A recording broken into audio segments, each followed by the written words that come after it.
I love the fact that in pole position, in positions 1 and 2 of his favourite films of all time, it's The Elephant Man and Kes. Yeah. That's brilliant. Yeah. Go on. All right. Am I leaving the mics open a bit when this is going out? Yeah, or what? yeah, let's have a listen. Yeah? All right. So don't talk then, right? Just put that hot dog down, Rick. And this is the bit in Kes where it's the teacher and he gets up and he has to Glover. talk. What's his name? Is it Brian Glover? No, it's What's the other teacher. The other one. Anyway. All right, go on. All right, so here we go. Things that had actually happened. I've got another one. What about you, Casper? Casper! All right. All right? All right. You haven't been listening to a word I've said, have you? Yeah, I heard some of it. Yeah, you Some of it? just... Stand up. Always somebody, isn't there, eh? Right, now you're going to tell us a story about yourself. What sort of story?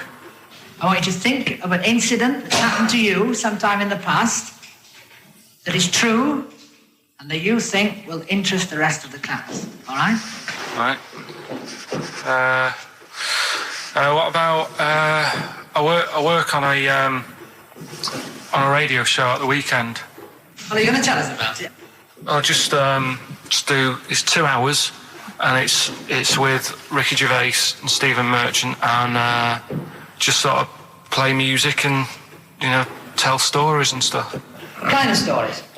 Well, whatever. Like last week it was science. We were talking about this lad who was growing a knob on his arm, so it's weird.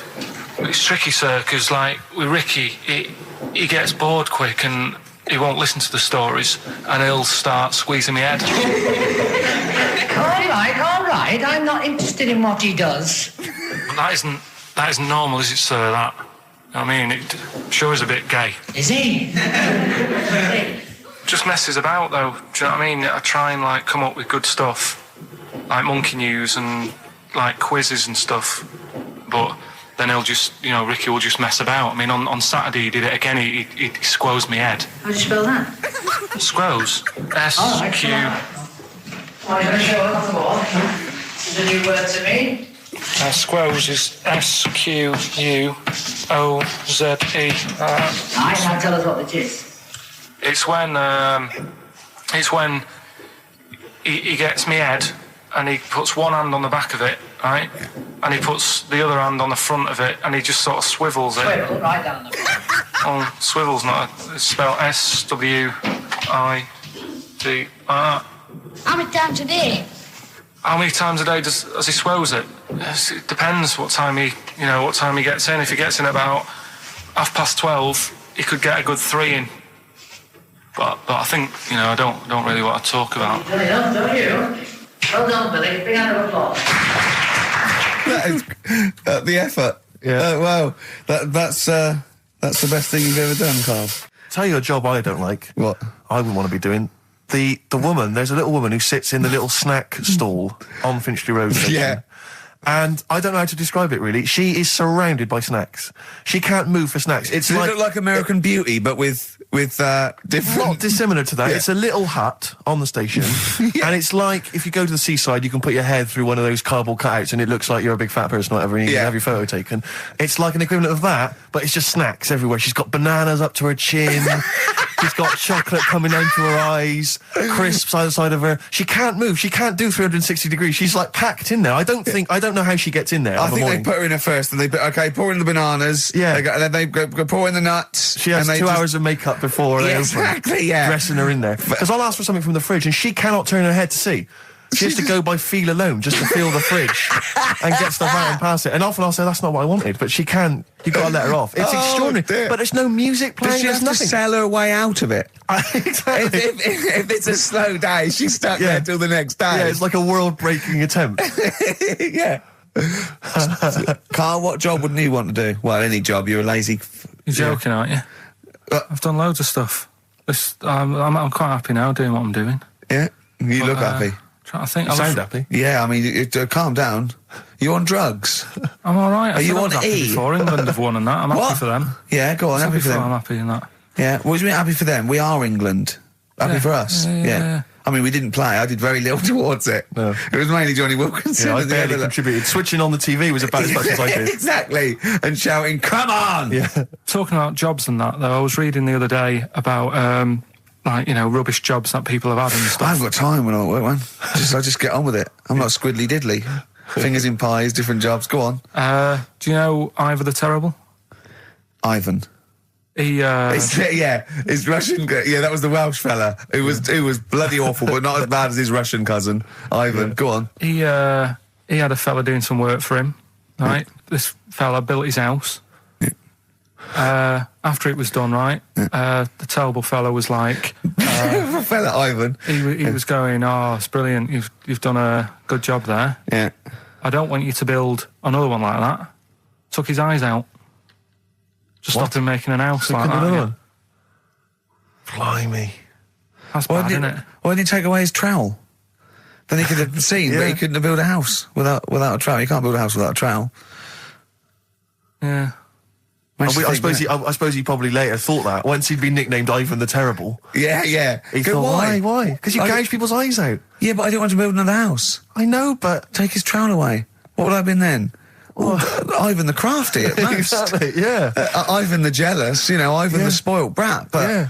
Ivan the gouge someone's Terrible eyes. is That is bad. bloody terrible. I'm surprised you're not called Ivan the. Do you know what I mean? Yeah, you're going to go down in history like with Vlad the Impaler. Yeah. He's mainly remembered for impaling people. Yeah, he did a lot of other stuff. Did a load of great charity But work he did. It's the not impaling remembered. is the thing that's really Yeah. gone down in history. When were you reading about Ivan the Terrible? No, it's just or little Ivor the stories. Terrible is the thing you remembered from this informative article. No, it was just little bits like that. Talking about him, there was a thing about someone who worked for that fella who painted the ceiling. Sistine Chapel. Yeah, Okay. there was a thing. A woman who worked for him in his house, and I love how you assimilate information when it's just bordering on the academic, or just the interesting and true. It's wonderful. Ivor the Terrible gouged someone's eyes out 'cause built him an house. That fella who painted that ceiling had a woman work for him. Imagine if you wrote that down in an essay. Imagine if you wrote that in a school essay.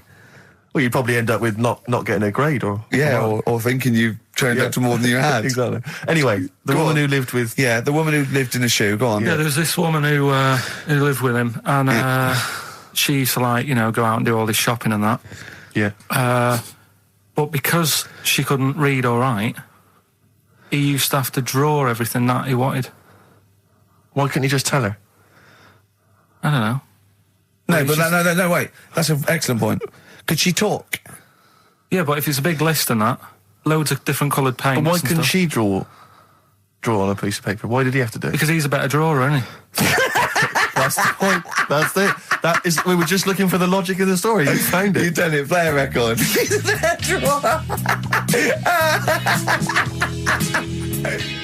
What's the best job you've ever had still, Carl? Talk about occupations. It is still Paper round.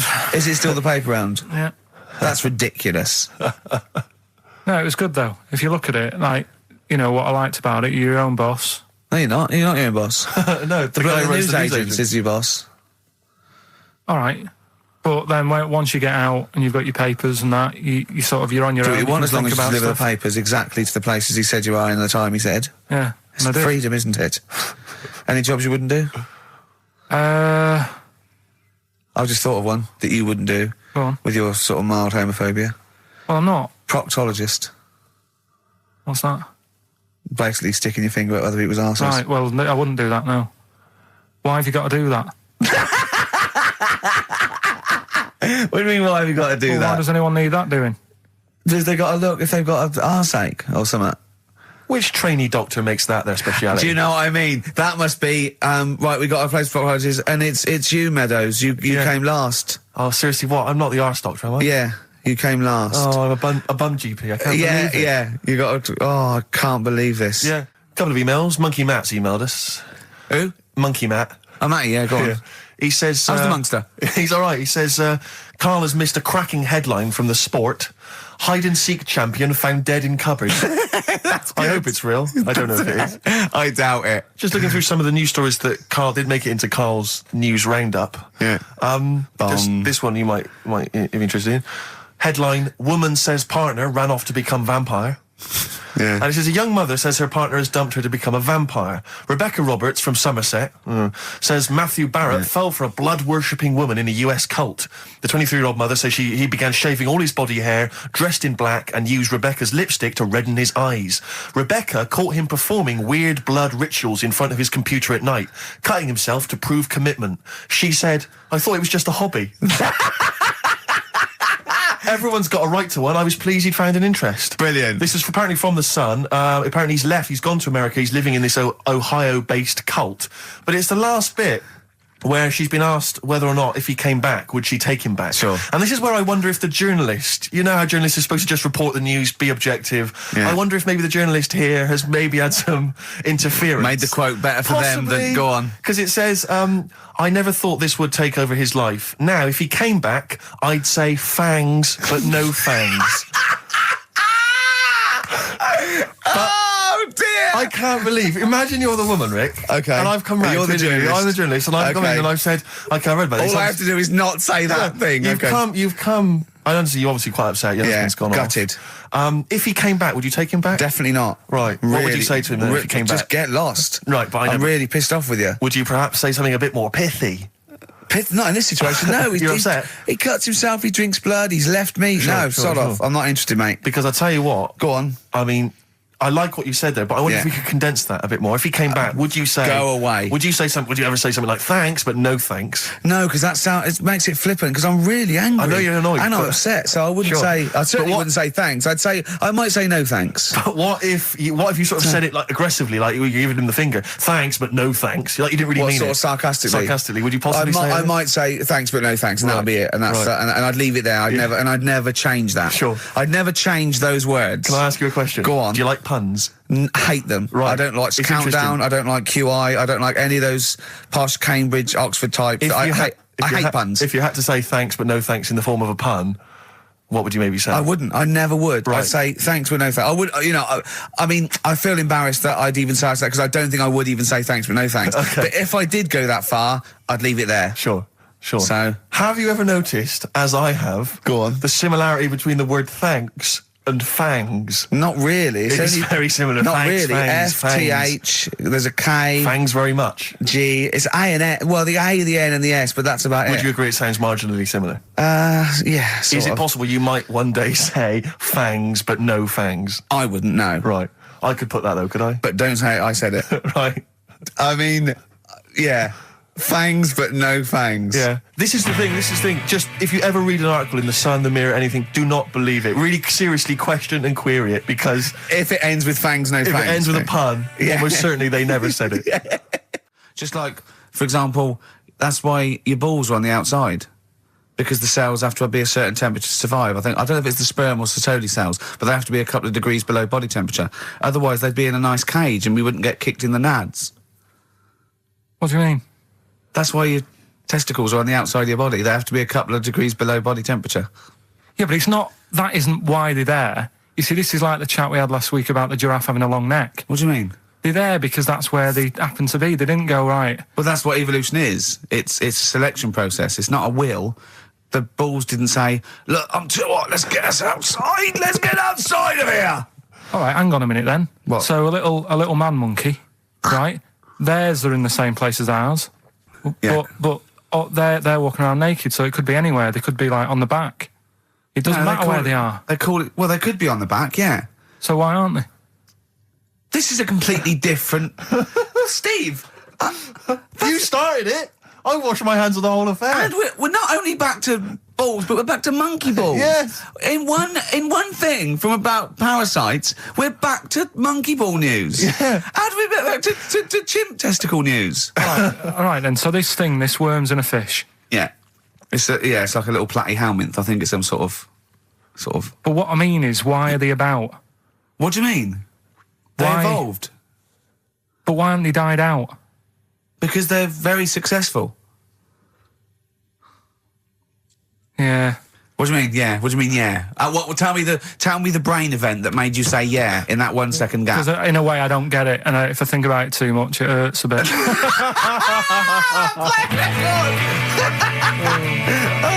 They've just been around for years, Carl. Yeah. Like Cliff Richard or something like that. Go on. Talking about this the other day. What was it now? Listen, the fella. No, listen. Do you want, all right, no, come on. All right, he's got it now. Go on. This fella goes to the doctors, right? Oh, right, okay. Right, if this is in any way apocryphal, stupid, illogical, impossible, right, you are never, ever speaking again on radio. So make sure this is at least possible. I'll tell you what, I'll even give you improbable but possible. So if anything that breaks the laws of the universe or logic, okay, that's all you have to avoid. On you go. Right, so this fella, right, he goes to the doctors because he's got earache. Right, okay, if a chimp's living in his brain... Go on. So he's got earache, he's sat in the waiting room and his ear's all bunged up and it's hurting a lot and what have you. So the doctor comes out and he goes, right? And because his ear's all bunged up, he doesn't hear it that well, right? So he thinks it must have been me, right? So he wanders in. Keep going. I'm Anyway, going to hate this. I can just feel it in my bones. Steve, I'm going to let you take over. Okay, let's hear it. So the doctor says, sit yourself down there, right? So he sits himself down. He goes, right, take your pants off, right? So he's thinking that's a bit odd. Anyway, he heard that though. He apparently he took his tackle off. The doctor did some operation. What, there in the waiting room? No, in his office. In his office, yeah. What? Wait. So he removed what? His genitals? Yeah. In his office. Why, Carl? Because he hadn't called him in. Oh, he'd called in the bloke who wanted his testicles taken off, and he didn't hear it. What? So the doctor went out and said, Mr. Jones, who's here to whip off your cock and balls just here and now, right? Bloke comes in, didn't it? It must have been me. So the bloke who wanted his balls taken off didn't say, I think he said me. So he didn't interrupt then. So the bloke goes in, he starts taking his testicles off, and he doesn't say, I'm here for me ears. I'm Ricky Gervais, with me Steve Merchant. Over there, Karl Pilkington. The man who believes anything. I think it might be a condition due to his little round head. Mm-hmm. It's sort of it might be a new condition that we can call cranial spherity, and because it presses on his lobes, and the only sort of upshot of that is he's normal in every way, but he believes everything he reads or sees on Anna Nova. All right. Talking of which, Rick, I don't really follow the news. No. It's mainly boring, isn't it? Wars and stuff. Yeah. But I don't know. Well. Yeah, it is a war. It's all this nonsense before and after. When it's a war, it's it's in the middle of the war. You can watch it on telly. True. You get results. True. You know what I mean? Yeah. Like a test match or something. But it's all this rubbish before and after. It drags on. This recent war seemed, I thought, just generally, it was better presented than the previous one. Because I remember the first Gulf War, it was often during the night, and I couldn't stay up. Yeah, because I think the American had rights to it, like the Tyson fight. So we had to get it at 2 in the morning, exactly. Which is annoying. They had it, their prime time and that. And a lot of it was in black and white, when the bombs went in. When the bombs went in. So this time there seemed to be a lot more colourful stuff. Yeah, it's much better coverage. I think they should win awards. Yeah, well, I'd like for to see it. awards, So like Channel 4 won for cricket. Yeah, I mean, a few times as well, I was quite pleased to see they actually had footage of the bombs exploding. Yeah. No, good, well done. Generally, good on you. Well done. Good on you. Yeah, it costs a lot though, doesn't it? It isn't a costly War's thing. A lot more when you got something like a Jimmy Carr game show, which probably costs about $100,000. Yeah, like half an hour war costs millions. It's almost as expensive as like Terminator 3 or something. Yeah. But I mean, But then you got a variety. Exactly. Sorry, Steve, you were talking, mate. Well, no, I just wanted to make sure you're aware that the World Elephant Polo Championships have taken place. I did get it. I think they mentioned it on. Yeah, we won, didn't we? England won. Yeah. Well, my question is, where have they been practicing? I don't know. Do you remember ever at school anyone ever saying to you, "Are you interested in playing polo with elephants?" Do you reckon it was 5 blokes in pith helmets kept sneaking into a whipsnade? Possibly. What are you doing, lads? We're practicing. Get down. Yeah. Get off them elephants. Yeah. I didn't even know we had a team. I can't believe it. No, but it's like Johnny Wilkinson and the rugby lads. They're going to get MBEs, all sorts. The elephant polo boys, nothing. They're going to get nothing. I haven't seen their son talking like them. To be fair, it's not like horse polo where I don't think there's a stick long enough. I think the elephants kick it, don't they?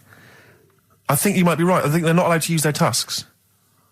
They'd burst it, won't they? I think they go, start again. Raheem! Yeah. What do you mean the elephants kick it?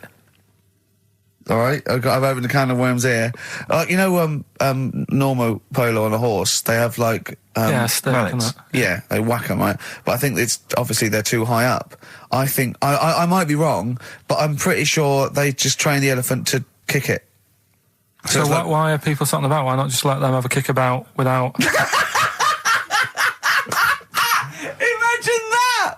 And why does horse racing have to have a jockey? Well, they just let the horses go, okay, lads, on your, no cheating, on your marks, get set, go. Get back here. Get back here. Brilliant. Where are you going, Lanzarote? Yeah. Where's that? Don't know, Suzanne sorted it out. I said, Lanzarote, is that Africa or is it Spain or Portugal? Just thought you don't know. What do you mean don't know? I goes, well, what's the currency? Went, don't know. I said, Suzanne booked this one, did she? Yeah. I thought, where is it? Is Lanzarote African or foreign? Somewhere foreign. I was looking last night, and doesn't look that good. There was like one of the highlights of the things it says you've got to do is go and have. Apparently, they've got restaurants in caves, and that's like one of the things they say you must do. So, if that's a highlight, do you know what I mean? Right. So I'll do that. Go and see what that's like. Yeah. When you're on the beach, Carl, do you wear the very, very tight Speedos? No. Do you walk around with them? Sort of longish shorts, t-shirt on, probably with a sort of a light shirt on top of that. Right, sure. So quite wrapped up then. Covered up. Do you wear a hat? Because obviously the bald head, there's risk of sunburn. No, I just put a bit of lotion on it. Lotion on there. Yeah. Just have a bit of a wander down the beach, have a look. Yeah. See if there's any old blokes with their tackle out and a backpack. A lot to look forward to, so Yeah. there you go. Yeah. Well, we're looking forward to finding out how you get on. Yeah, I'll let you know. Interested to know what she gives you on Christmas Day. More scintillating chat after this next song. We've had a lot of emails, Carl. I don't want to sort of put a dampener on your Christmas, but a lot of people have been slagging off Lanzarote. One of them just said, I don't know if I can find it. It is Canaria, isn't it? It is one of the Canaries, isn't it? It's a volcanic island covered in volcanic dust. It's very windy, so you have to dig a hole to sit in on the beach, and there's hardly anything to do. That's from Mike Godham, he says, unless you like quad biking, well, you know, you've seen what happened to... no, don't go quad biking. Not with your little head. There's no protection at all, is there? I don't know what you're thinking. I don't know. At least Rick Mann and Ozzy had lots of hair. Yours would be like Humpty Dumpty. It would crack like a little egg. And then we'd seen, there's no kings or kings horses. So, well, they couldn't do the job anyway. No, shouldn't really send them. They're not really qualified. Horses not equipped to put back a medical man like Neil Fox in. Yes. To mend but not eggs. Some kind of military horse. I bet he's had egg on his face a few times, hasn't he? What, Foxy? Yeah. Well, most of the series are Pop Idol. Right, Carl. Lanzarote, good or bad? Well, you got to give it a go, haven't you? Yeah, well done. Give everywhere a go. Exactly. That's what I was saying. Don't just take the word for it. I mean, if it had said an Alanova, Lanzarote shit, he'd have believed it. Sure. If he'd have overheard it in a pub, Lanzarote a crap, he'd have believed it. He'd have seen it on a website that was mainly concerned with monkeys and witches, he'd have believed it. Yeah. As it is. Everybody raves about New York, and when I went there, I thought it was rubbish. Well, you're an idiot then, because that is possibly the greatest city in the world, along with London. Subjective, though. That's why they have holiday programmes and that, innit? So you see it and you decide for yourself and that. Yeah, but you saw Venice on a holiday programme, as you put it. You went there and you went, it was rubbish, full of black bin liners. Well, it is. Right. Didn't they show them? It stunk. Didn't Judith Chalmers say that? It stinks here and there's loads of rubbish everywhere. No, she didn't. Did she mention that? Oh, that's what I mean. So it depends what you want from holiday, doesn't it? Well, yeah. So you're an idiot if you don't like New York, so next. Anyway, go on, break up, guys. Kiss and make up. Well, the general public are getting involved with Carl's holiday, and, this has been a damning report on Lanzarote. There's not been a positive word written about Lanzarote so far. Wow. It's volcanic, there's no natural water supply. Apparently there's no natural water supply, it's you all have to imported. sit in a hole. What do you think of this, Carl? What do you think of the people that want you to know that you're going to a rubbish place when you can't change it? What do you think of that? Rubbish though, will it? What do you mean? All right. What do you mean it'll be right? Because I'm going to go there thinking, there's no water and that, and there will be water. No, they didn't say there's no water. What did they say then? There's no natural water supply. Whatever. I'm not bothered. Doesn't bother me. All right. I'm going to have a good time and that. What are you going to do? What do you plan to do? Got a book. What book you got? Rich Hall book. I'm just going to read that. So, Brilliant. And the weather's better than here, isn't it? What's the matter? What's the Well, matter with I've got Carl? something to cheer him up. Someone's emailed in, Emma's emailed in, she said that for those that know, those in the know, they referred to Lanzarote as Lanzarote. Brilliant. He's a bit fed up. He's got 2 CDs for Christmas from a company that's he's been with for 6 years. He's a little bit grumpy about having to answer the phones. He wouldn't go and make Steve another cup of tea immediately. Selfish. Yeah. Carl, what are you thinking? Nothing. Go on, what were you doing? Come on, Carl, you're getting paid for this. Project. Out. We'll take one of those CDs away. All right. Right, okay. Are you in a film this week, Carl? We're doing that now. Yeah, go on.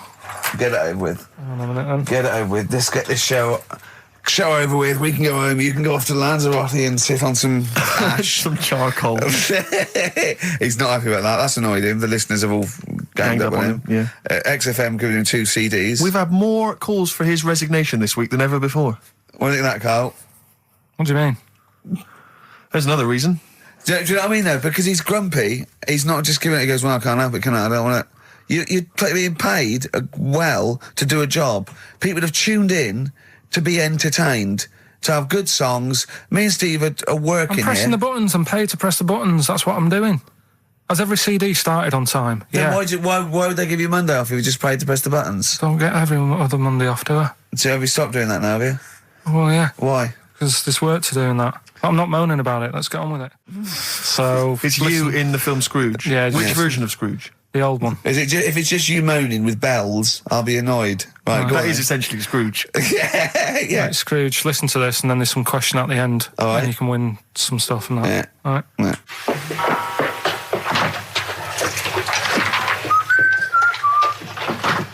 You're late. Only 20 minutes. What do you mean by coming in here at this time of day? I've just been doing some Christmas shopping, haven't I? Probably do some more shopping on Monday because it's my day off, isn't it? Yes, I know it is. You don't have to tell me. Do you want to see what I've bought Suzanne? No, thank you. I don't mind showing you. It's only a Christmas present, isn't it? Just bought some more condoms. Why? Well, I bought some last year. Got 2 boxes. They all got used, so... I'm very glad to hear it. How much do I pay you? Why are you asking? The presents I buy has got nothing to do with what I earn. Like I say, if I won the lottery, I wouldn't go mental on her. Do you know what I mean? I probably wouldn't even tell her because I think she'd want to travel around the world and all that, and I'm not into that, to be honest, so I'll probably keep it quiet. Why? Well, once you've been around the world, where do you go next year? Each to their own, though, innit? You know what I mean? Well, what do you want? What for Christmas? Not that fussed, really. And you, it's just as well I'm not that fussed, because do you know I do some work at XFM? Do you know what they're giving me for Christmas present? Nothing? No, might as well have been nothing. 2 CDs. That's it. I was well fed up. I'm sure you will. They give you a list of about 30 albums and you get to pick 2 off the list. So I've gone for Kings of Leon album and the best of Bob Marley. Mr. Marley has been dead these 7 years. In fact, he died 7 years ago this very day. Did they? Do you know what sort of donuts Bob Marley likes? It's not my business. No, it's not a proper question. It's an old Peter Kay joke. He likes the ones with jam in. Do you get it? Garlic bread. It's good, isn't it? Excellent. Oh! Carl, well done. Carl in Scrooge there. The only man more mean and depressed generally than Ebenezer Scrooge. Oh, dear. 3 holidays Carl's had this year. Last year. Yeah. I'd love to have 3 holidays. You've got to start putting the work in I there. had 2 holidays, though. No, you had 3 holidays. You went away with Suzanne and her parents. Yeah, well, that doesn't count. It does count. If you book 2 weeks off the firm, you go away and you go, how was your holiday? Go, well, it didn't really count. It wasn't a really good holiday. Can I have them days back, please? My New Year's resolution is to be nicer to you, but Well talk done, sense. you've already broken that. No, but talk sense.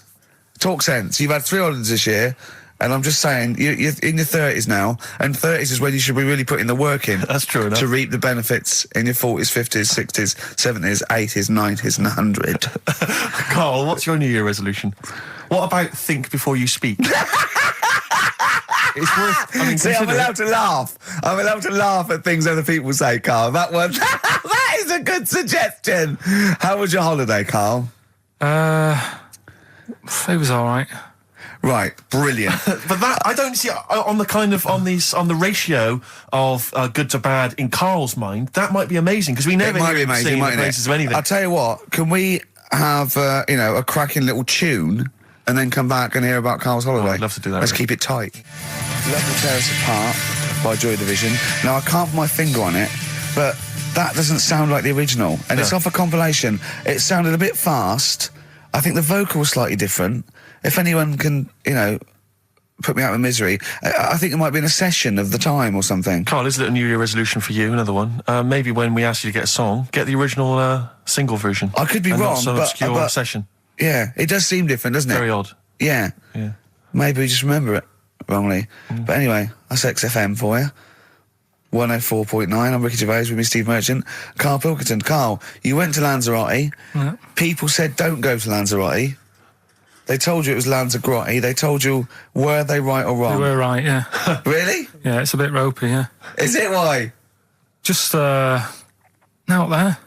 If it wasn't for the volcano they had, it'd been knackered. That's their big draw, is it? That's it, basically. That's all they've got going for them. When you landed, was it really hot? Initially, were you quite excited? You were thinking this is okay? It was warm. It's, we can't complain about the weather. The weather was all right. Sure. You know what I mean? That's what I went for, but it'd be nice if there just was something else. Yeah. What did you do all day then? Did you read your ritual book? No, I didn't read that. I read that book. Do you know the book that I bought and all the chapters were messed up? Oh, yeah. I bought a better version of that, All right. and I read that, Excellent. and then, Did it make more sense in order? yeah, a lot easier to follow. Yeah. And then we went and had a look at the volcanoes and that. They've got 36 of them to look at. How many did you look at before you realised that pretty much, you've seen one volcano, you've seen them all? Probably about 6 or 7. Really? And then when you got to the 8th, you thought, now I know what this is going to be, Suzanne. This is going to be like a mountain with a hole in the top. Yeah. Really? But it happened years ago as well. It's like, just keep a couple, fill the rest in, tidy it up. Fill the rest in! Yeah, no, Well, yeah. getting some builders. No, seriously though. Okay, They're a 4 death million tons of concrete, please. They're an absolute death trap. Yeah, what? Yeah. What do you mean, fill them in? Do you know what a volcano is?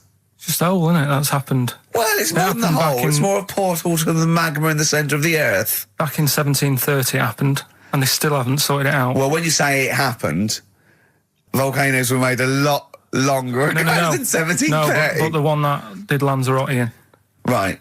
sort it out. What would you suggest?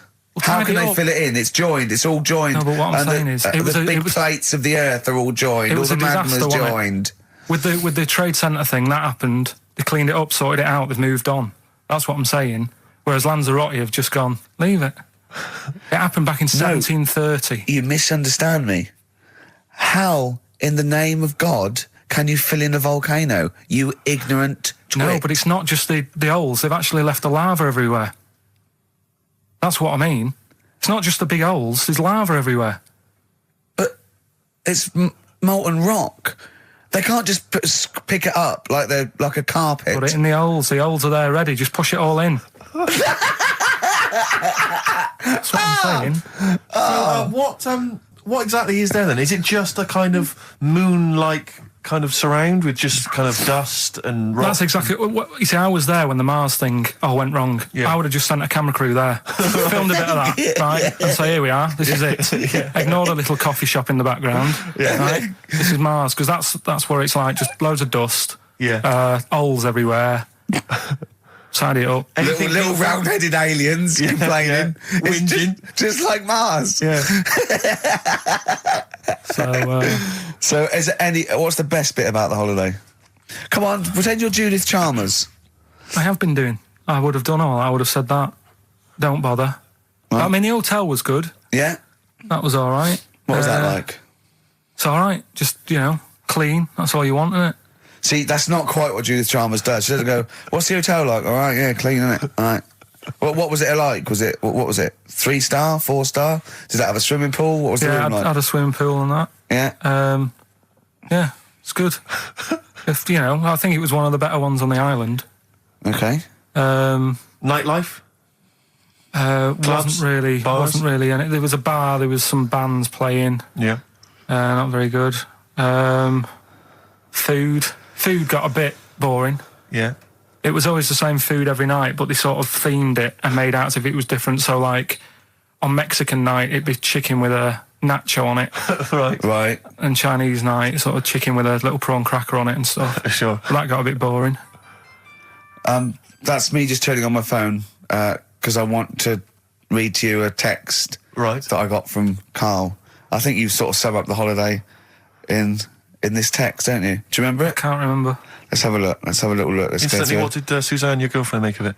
Similar view to you? That they should fill in the holes? Yeah, it's just that thing. You see, I went on a coach trip, right?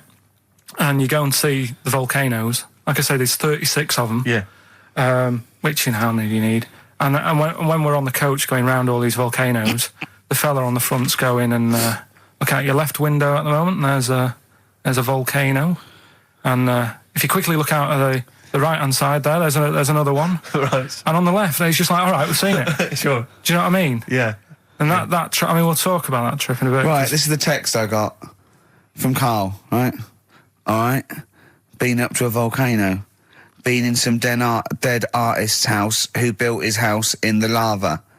They said they would show me science with volcanoes, but all they did was chuck some water in a hole and it shot up in the air. No dwarves in the canteen, no scousers here, but there is a Swede woman with a big head. She looks effing gormless with a cap on. All right? So a little reference there to... A Swede woman? What's that mean? Do you mean Swedish? Yeah. Or she looked like a vegetable? No, the Swedish woman. But they've all got sort of quite big bill, aren't they? And I sent him a text. Oh, well, it's just good to be on holiday because, I'm working. He sent back, so am I. Just been watching Sky News. There is a school for monkeys who want to get a band together. Is that monkey news for later?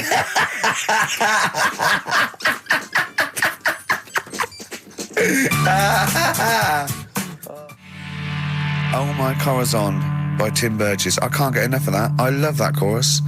On XFM 104.9. Ricky Gervais, Steve Merchant and little Karl Pilkington. But it was a nice holiday.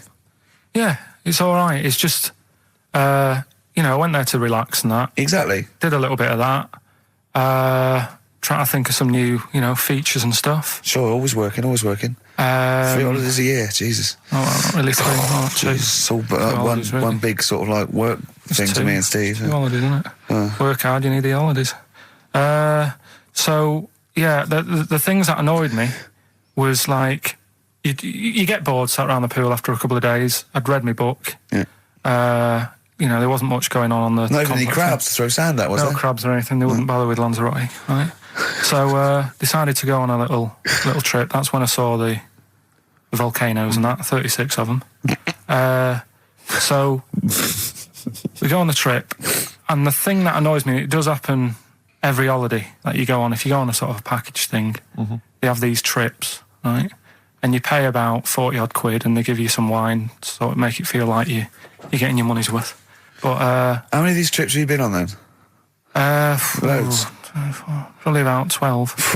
More holidays than I've had. Go on. Yeah, so anyway, so you're on the coach, right? And they take you for the volcanoes. They took us in the middle of nowhere. Yeah. Right. There's nothing else round there. Sure. It's like I say, it's like Mars, but with holes in the ground. Yeah. Right. And they sort of drop you off, and they go, right, everybody, see you back here in an hour. There's loads of volcanoes for you to look at, and a coffee shop over there. And you know for a fact, right, you don't need an hour there. You could just say, well, just keep the engine running because I'll have a look in this hole, we'll get back on, give us 5 minutes. Don't need an hour. Absolutely. Yeah. But you know that they've got something going. It's a with the- backhander, definitely. What, with the coffee shop? Definitely, yeah. They go there and they get everyone to have an ice cream and a coffee, and they sit down, have a fag, talking to the bloke. Yeah, and it's like cousin. Yeah. Have you How ever- much was the coffee? Was it Probably overpriced? about €3 euros. So I think it was $3.50, Sure. Yeah. which is I don't know what. That's about £2.50. Isn't it? Yeah, they've stitched you up. Carl, you're a second-time buyer, aren't you? But Yeah. Bought one in Manchester. Lost £7,000 on that one. well, don't buy in Manchester. No, it's a good flat. It's just it wasn't. I didn't buy it to sort of make money. I thought I was going to be living there like all my life, and then a job came Brilliant. up here, and it was like, oh, You bought your first flat in Manchester. You assumed you would be living there for the rest of your life. well, I wasn't in a rush. Play Anyway, record. You're an idiot. Hang on a minute. So have you got a property portfolio? Have you got the 2 houses now? No, I've got rid of that one. Oh, you sold that one? Got this At a flat. £7,000 Got loss. this flat. I'll tell you something that is interesting. Hold on, though. What? £7,000 lost. And it's a flat in Manchester, but it could only cost about £8,000 anyway. Right, Steve, something they do now, right, they've got to do by law when you're buying, right? I was looking at one in London, right? It's haunted. They've got to tell you now. Right. Don't talk shit. I'm telling you Play now. a record. I'm telling you now. Yeah. There's no such thing as ghosts. That is ridiculous if that appears on a legal document. That Right, is if there's anyone ridiculous. who sells flats and that, does that for a living, Yeah. right, email in, Yeah. because I'm telling you now, that is a fact. She sort of dropped it in. She said, I said, oh, nice feel here. And she said, yeah, well, that'll be the ghost. Just dropped it in, that's all they've got to do. And then I was like, what? And they went, oh, yeah. That's what I've got to do, is it? So that's the legal thing. Did you drop it in? So in court you go, did you drop it in? Yeah, I dropped it in. Play a record, you're an idiot. Now, Carl, you promised me that you were going to reintroduce Educating Ricky. Yeah, we can do that. Have you got it? Have you got something that will that's something that I won't know that's correct and that will interest me?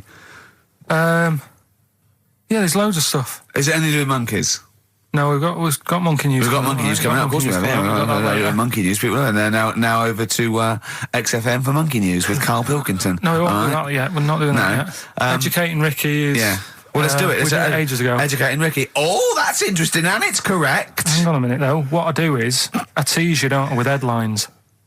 Oh, go on then. And then you have Yeah. to sort of go, that one sounds good. Go on then. What are the I want to know headlines? more about that. Educate me. Yeah, Right? okay. You've got, Jeez. that Nelly died. That Nelly died. All right. interesting. Okay. Right. Could be about an elephant. Yeah. Go on. You've got that. You've got, I've got well. Take well for as read. So they all start with well. Okay. knob body has been that lucky before. Brilliant.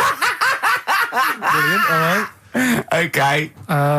Or you've got get a lobe of this court case. Right. Okay. Not bad. I'm going for Interesting. knob body has been that lucky before. Right, it's a story about this kid who was born, right? Was he? Yeah, he was popped out, like, and the dad and the mum saw the baby, and it was like, oh, that's a good-looking little kid. Sure. And they were proud and that. And then... I look like they're surprised that it's a good-looking little kid. It's Yeah, theirs. yeah. Like it could have been a frog, and they'd have gone, "Oh, he's got your eyes." And then the doctor goes, yeah, it is, but look at that. What?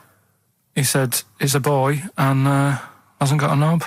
I love the doctor saying that. I love this GP Right. or this midwife saying that. Oh, we love little boy. Yeah, but no knob, baby. Mr. and Mrs. I mean, think. Right? No, but I'm speeding it up a bit. All right, come on. So the baby's Right, so the born, baby's like that, doctor and says, the "Look, doctor baby's says got a that, knob." and the woman's like, oh, it's our first as well, and stuff, right? She's really gutted. She's What's the second going to be like? So, Go ahead. so the Just a knob. doctor says, you know, We'll call it Carl. All right, go on. Right, go on. so the doctor says, well, I'll leave it with you for a bit, get used to the idea, right? As opposed to throwing it away. So he wanders off. Yeah. He comes back with a smile on his face, right? Found the knob. So the mum and dad are like, what are you smiling about? He said, you're not going to believe this. Baby's just been born. It's got 2. Right? You can have one of them. And they did a little operation. Where did you get this information from? That's in a book. What book? Is it the same as the book that you carry round with you? No. With the woman with 3 legs, the juggler with 9 arms, and the bloke who found shagging a chicken under a rock. Is it in that book? Weird though, isn't it? Well, it's not true. It is true. What, in the same hospital, there was a baby born without a knob. Luckily, Karl. It happened. You swear to God you're not making The this up. doctor came back smiling because he won't believe it. There's a baby there with an excess of a knob. It happened, honestly. I'm not... All these things are not made up, the educating stuff. That's why I do it, innit? Teaching you stuff. Always teaching you stuff. All right, if anyone can confirm the baby with no knob, they're going to confirm it because they're going to go to the same dubious website that Karl got it from. I always try to be level-headed and reasonable in these situations. And it's always Guatemala or Mexico. Rodriguez was born without a knob. Luckily, baby next door and was one 2 knobs.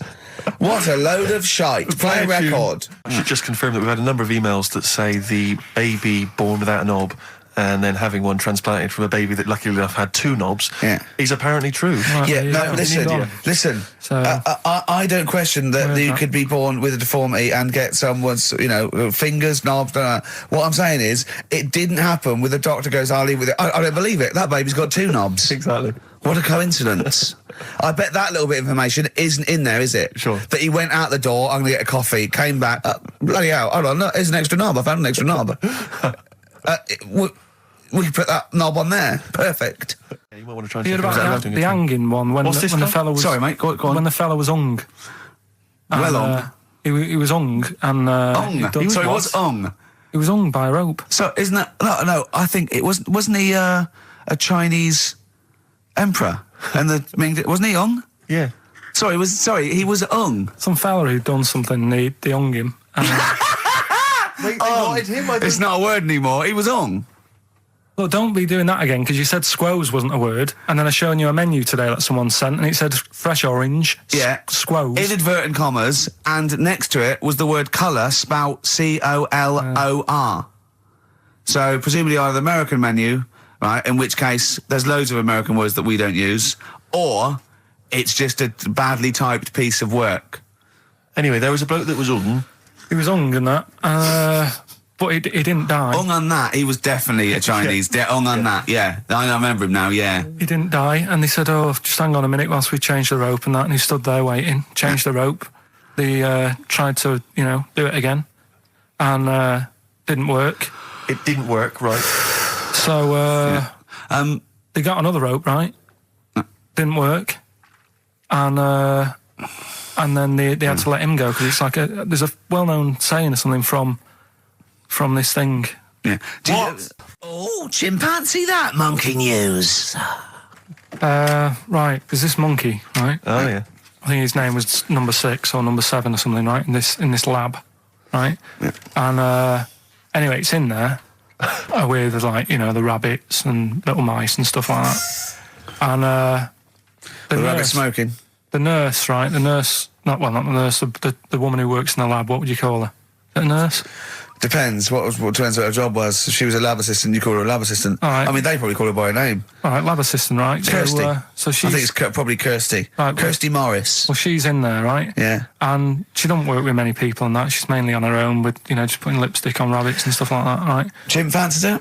So, chimp fancy her. He's putting on lipstick, chimp fancies her because she's got hairy legs. He gets pally, right, with this woman. Yeah. Because, it gets to a point when she sees him every day. It's the way he sort of tries to string out like it's a narrative love story. Did the chimp put its hand out and grabbed her, and then you thinking that he made a move on her? So right, come on, he's allowed out. He's allowed out. It's not a story, is it? He's allowed out the cage and what have you every day. So he's wandering about, and as time goes on, he's watching what she's doing more and more. Yeah. Right. So he notices like the code on the door. Right. Right. Whatever, 247 or whatever. Yeah. And he goes, right, I've clocked that. I've got that. I'll remember that, right? And then he goes, right, there's a lot of lipstick and that knocking about a lot of makeup. Right, okay. No, there's no way. Finish. No, because So- Steve, you know what's going to happen. Let him finish. I know what's going to happen. So he's there. It's ridiculous. And he's going, well, if it's there, you know what I mean? So while she's messing about with the rabbit, he gets there, he's in front of the mirror, putting a little bit of lippy on. Right? You are no! I can't. It's gone too far. little bit of, No, it's gone too far, Steve. Right, Your mic's off, Rick. He's finishing Right. the story. So- Turn mine off as well. It's gone too far. Turn them off. Just let him finish. Right, so the thing is, right, it's this monkey wandering about. It's got lipstick, it's got mascara on, it's looking pretty I good. didn't mention the mascara. It's looking all right, right? So it knows the code on the door, 247, right? So when she's sort of messing about with the rabbit, right, he goes, right, here's my chance. He's looking good, 247, out the door, through the reception man's there. He's like, all right, Kirsty, right? Don't talk shit. I Feel Free from Cream. That's pretty much the last track, isn't it, guys? I imagine on XFM 104.9. Well, I mean, yeah, I've got nothing to say after that ridiculous story. I mean, that's worse than the bank robbery to me. Yeah. That he clocks that, and the bloke on the desk. All right, Kirsty. Oh, you're 2 foot shorter and hairy. She wasn't a looker anyway. So. She wasn't a looker anyway. Brilliant. Exactly. Carl you had to go to one of those well clinics, didn't you? I haven't gone. Why? Because I'm not happy with it. What? I'm not happy with the whole... Well, it's just... Do people know what them places are? They'll give you a whole... Have you heard of them? Yeah, I've had one, yeah. They check everything. Which, you know, Suzanne, my girlfriend, was like, you know, you're 30 odd now. When was the last time you went to the doctors? And I haven't been for ages because I don't... No, I never go. doctors. I never go. Unless I think I'm honestly going to die there. I'm in just agony. think they can always find something. Jane made me go to one of those well things, yeah, those boot things where they do that. It's, yeah, £200 and they give you a complete head to toe, don't they? But head to bottom is what it is. They do the old finger up the arse thing. Now, what is that testing for? Well, I like that he God said it knows. quietly, because he's on the radio. You can't say arse. Yeah. Well, say it quietly. You Say got it quietly. Yeah. Arse. Yeah, arse. That's what our mistake was, because we got a complaint upheld, didn't we, for saying... And I'm talking about a male chicken here, which is a cock, as you know. Yeah, and we said that word, right? So if we'd have gone, cock, we'd have probably gotten away with it. You can get away with murder If you just, yeah. if you just whisper it very So go on then, yeah, so... I'm not going because I'm not having that done. I don't understand what you're going to find up there. That's Your head? no. But why can't we just? I mean, it's the heart that I worry about the most.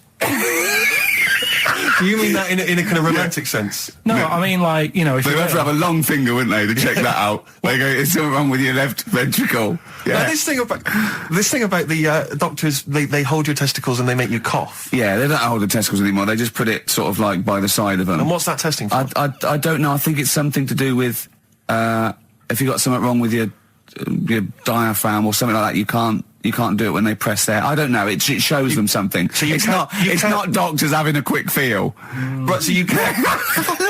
well, that's good because do you remember when Carl said he's going to die of cancer? And I said why? He said I don't check my balls. I said why? He said I don't like the feel. So they feel it for you. They feel them for you, and you can just relax, shut your eyes, and think of England. but don't mess with them. What do you mean? You can do more damage messing about with them. Just leave them. And there's two anyway. You can afford to lose one. Yeah, I don't think that's the point. I think the point is it sort of spreads, doesn't it? You know, you've got to check the... I mean, I'm not saying, you know, if don't do it because they spend a lot of money saying to people, you know, have a quick feel if you've got the time, what have you. But I don't worry about it. Leave it alone. Why, out of interest, why do doctors stick fingers up your arse? Check the prostate. Check the prostate? Yeah, because if it's swollen, it could lead to all sorts of problems. Again, they're not having a laugh, Carl. They're not going, hang on, look at this bald little mank fella. But there's no nice way- I'll feel his balls, stick a finger up his arse and send him home. 300 quid, please, on you go. What about me art? It's fine. And they're all laughing. Roger, Jeff, stand behind that two-way mirror. Yeah, what's this? I'm not going anyway. So. Really, you're not going because you don't want... No, I'm not happy with that. It doesn't even matter. It's not the fact he's a stranger. If it was someone who I knew, it'd be just as bad. That'd be worse! Imagine that! At a dinner party. Oh, God. Oh, look, hello, Roger and Selena. Do you mind... Roger, do you mind... Would you allow any of the celebrity doctors to do it, though? Dr. Dre, Dr. Fox, any of those. Doctor Who? I just don't understand in this day and age. Would you allow Christopher Eccleston to stick his big northern finger Let's up do your... a song on anyway. Embrace. Glorious Day on XFM 104.9. Rick, there may be listeners tuning in thinking they've got something better to do, for instance, switching off the radio and just staring blankly at the wall for the next half an hour. But no, because what they're going to miss is our grand finale to this, which is, of course... sponsored by Lindauer's, the sparkling wine solution to a hot summer's day. Yeah. That we're going to be firing a cork. Did you just make that up? Yeah. Pretty good. Please, yeah. Good. They're going to be firing a cork at Karl's head just for the sound. I just think it's... Huh? It's not happening. Yes, it is. You said... No, we've said it is now. We've promised it to the listeners. Yeah, come on. I'm not happy with it. Why? Because the pain. Well, I've never had it done, so I don't know how painful it is. Well, all the more reason to do it then. Yeah, we've got to try it out, haven't you? You're perfectly. It's like a little cowbell or wood block. That's what I'm hoping for. Yeah. I'm hoping for pop. And I'm going to film it for my website. Brilliant. So go to that this week, rickygervais.com, and see Karl Pilkington getting hit. A high-powered cork coming out of Lindauer sparkling wine. Lindauer sparkling wine. And of course, if you want to send us anything in, and perhaps next week that you feel we could actually that'd be great. That's us to do. This is like interactive because a lot of people plan the show. Like Dr. Fox plans his show. We sort of come up, we riff on the. So that's a great idea. Send stuff in that we could harm Karl with. Yeah, we harm Karl. Harm Karl. We do a jingle. Harm Karl. I've always wanted one of those George Foreman grills. I've always wanted one of them. I know, but that's too much, isn't it? We could. What if we just pressed his head inside it? We'd have to put it on. Put it on. See, yeah. Just squeeze his head inside it. I've got to do that thing with a tea towel one day. You know that thing I did with a tea towel? You put a tea towel around his head, right, tie it. I put a wooden spoon in, and you only have to turn it like a couple of inches, and it kills you, doesn't it? Yeah, sure. It really is, yeah. So we'll be firing a cork at Karl's head. I'll be filming it for the website. So that's coming up brilliant. About 10 to 3. Look forward to that. Yeah. Do you know what? I'm loving this. This is my... just being in a room with him. I just can't... I want to squeeze his head. XFM 104.9 playing Green Day. The studio's falling apart. I know, his microphone broke. I'll be honest with you, Rick, I don't know why Lindauer's, the sparkling wine, want to be associated with this shambles of a show. It is falling apart. This is awful, this studio. It's got to be fixed. Right now, Karl, come round here. It's the time where I'm going to let a cork off. Do you want to film this, Steve? Yeah, That'll be available on the website next week, rickygervais.com. So see Karl getting hit. One bloke suggested we leave the metal cap on because it's get a better pitch, but we take that. He's straight. It's dead out. Let's get the camera ready. Get the camera ready. Ready?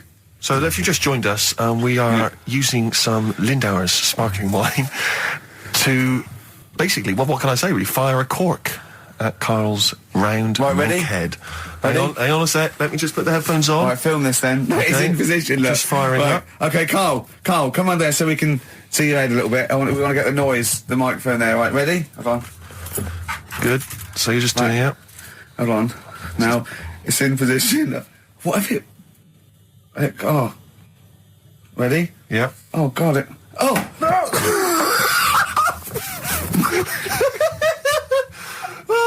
It's like Jackass. Did it hurt? Did it hurt me? What do you mean? Did it hit you? I sort of just... It went off. It went off course. Did it? Just glanced. Did it? Right, Lindauer, you're going to send us 8 more bottles, please. Yeah, we're going to get this right. Well, Karl, what are your thoughts? Why have you stuck it out here? Nothing better coming in, I thought. Well, I'll tell you why, because you're always on holiday. You don't do a lot. You get paid, well, doesn't he, really? He's a moany. He doesn't try and get on at all. He doesn't deal with people. He moans about everything. And, so he's... I'm alright. I've got my own little room and that. Yeah. Like a cage. It is like a cage, isn't it? And he can shut the door. If people walk past, he goes, shut the door. He doesn't want them looking in. He's like a miserable old chimp.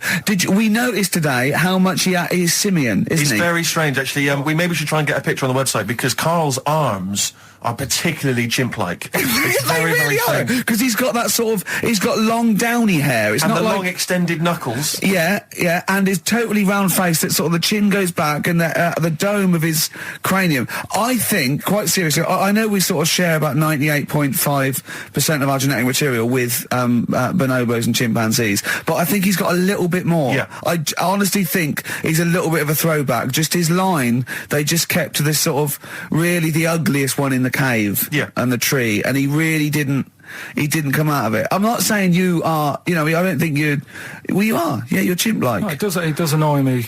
My hair annoys me on my body and that. Because I've got like hair on me little toes and that. Have you? Then on the legs. Would you see your little toes? Can you pick things up with them? No, tried. Okay. Well, that's the finale of this week's show. We're going to see if he can play a record and put the fader up From a tyre, while swinging in a tyre. Just using his hairy toes. Yeah. I've sort of got hair all the way, but then it just runs out where it should be. On the top of your head. Top of your head. It's just- Is this part of the reason why you're always uncomfortable about, being nude or around naked people? Is that partly the reason, do you think, because you look so grotesque? Well, when I'm on holiday, I don't really like wandering about without a top on unless, like, it's a quiet beach or whatever. Sure. So what would you normally wear? Need. I just have like a nice sort of light, summery, sort of linen shirt, maybe, just a few top buttons open. Yeah. But I don't like, the naked body isn't that nice anyway, is it? You know what I mean? Whatever it is, if you're a cat and you're shaved, you don't look that nice. You know what I mean? But with I think you'll find a cat is naked even with its fur on. Cats don't wear clothes. No, but what I mean is a bald cat isn't that good. You know, it does me head in that I'm bald. I'm not, I wish if I could have hair, it would be nice, but that's life. Would you prefer animals to wear clothes like Mickey Mouse does? Or Goofy? You know that I don't like nudist and all that. We've done it. But don't you think sometimes you could sort of like maybe fancify a little bit, like if there was such a thing as an ape salon, and there isn't, Carl. There isn't, right? Would you give a orangutan a trim, maybe sort of his hair? Because some of those look like they're going bald, but they've got a comb over, they don't should they? just have a shave. When it's like that. That's what I did. Just take it back. And the underarms as well. Yeah, they've really got a lot of underarm hair. Even the women ones. Really? Yeah. That's disgusting. I know. I don't know. I don't even know why they breed. I don't know how they laid some of those horrible old hairy ginger orangutans. Yeah, they are particularly grim, some of those. I know, yeah. The big ones. I know. Ginger ones. Yeah. You can't be happy, can they? What is that? Where did that happen, the ginger thing? Why do people give them, like, a hard time and that? Well, you just gave them a hard time then, so why did you do it? You were just buying in, were you, to people do sort of give... I don't understand why, but ginger people get quite a bit of stick, and I've never understood it. No, well, it's just, I don't know why. They do, though, don't they? I don't know, it might be historical, it might have been because... I'm sure they don't everywhere in the world. I'm sure it's probably... No, they are. They're always... I've said to you about even, like, ginger cats are always fat, because they're sort of sick of it, probably. Play a record! Wait. Ginger cats, what do you mean? When you see a ginger cat... They've been eating, like, because they're upset, they're fed up and they've been bullied. You never see, like, a thin, happy ginger cat running about. It's always overweight and looking a bit fed up. It's just a good point, isn't it? I wouldn't say it's a good point, Carl. It's a point. So last week, the Chinese don't age well. Now, anything ginger, including cats, are sick of it. No, but I'm just saying... Are you ginger? Would you like to take issue with any of Carl's points? 83 XFM is the text. You can text us. Maybe you've seen a thin ginger cat. I'm not having a go, though. That's what I'm saying. I'm just saying it's weird how people give them a hard time. And it's if I could have hair, I'd go for ginger hair rather than being bald. Really? Something I watched the other night, that was good. Again, you know, I learn stuff from the telly. I don't watch the news. You don't learn stuff from the telly. I'll tell you what, though. You told us there's a fat baby in the world. Forget about them. There's a spider eats chickens, and there was a fat kid. Forget them in Iceland, right? Yeah. We'll give them Rockbusters later to do, right? Iceland! But what's her name? I'll tell you what is interesting, Steve. I didn't know that much about it. Autism. Okay. Oh, good. With some more entertaining stuff on XFM 104.9. No. To cheer up people. Go on, End. What? Go on. No, right. Have you heard about it, Steve? What it is? Autism. It scares me to death when he comes up, when he touches on a serious subject. We've been talking about wheeling a dead pope round, the Chinese don't age well, and ginger people are hated. And now we're going to touch on a really, I mean, No, I said- my heart's in my throat. Go on, Carl, then. Tell me your insights to autism. Right, well, there was this, again, Channel 4 coming up with some good stuff at the moment, right? It might have been Channel 5. But what's the name? It was... It's the attention span I like! Oh. These people who, they've got like this autism thing going on. Yeah. And they sort of take in a lot of information, they get sort of they get so into it that they know everything about that subject and what have you, right? And there was this lad who, he knew everything, right, about EastEnders. Right. He sort of, the cameraman was saying to him, so, you know, why EastEnders and that? And he said, I don't know, I just like it. And he said, I remember when I first watched it, it was a Thursday, it was 5 to 8, Pauline Fowler walked in, she had a pink jumper on, she said, all right, love. And he remembers everything from that moment on. Yeah. Right, and everything, which is great, but then the way the programme was making out, it was almost like they were saying it's a disability. Right. When in a way, it's more like a superpower. Sure. Like Rain Man. But if you can take It's Rain Man. No, I'm he not. has special autistic powers.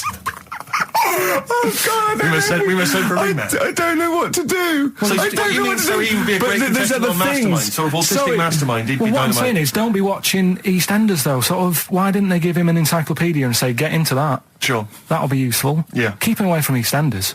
Wasting his time there. But I don't think it is a disability. No. Yeah, there are other things, and they're not. It's also autism is a matter of degrees. From what I know, and I'm sorry to have to do this, but I feel that I have to at least be the voice of reason, as ill-educated as I am on the subject. But I think there's degrees of autism. I think some are higher performance than others. There's other issues with it. It's not they're just got good memories. They don't go around doing tricks for people because they can remember stuff. There are other issues with it. Do you know what I mean? Right, well, I mean, they seemed a bit... But you watched the programme. What did you learn? That he knows when Pauline Fowler came in. Yeah, I mean, there was other bits where they couldn't control their emotions and stuff. Oh, that other little bit, yeah. But the main bit of it was he can soak up information and stuff, and I'm just saying it didn't seem really bad. Do you know what I mean? There's disabilities where people say that's a bad disability. It's like how people say about... This is brilliant. This is just like this is amazing to be in a room with this man. It's incredible. You just wind him up and listen to what comes out.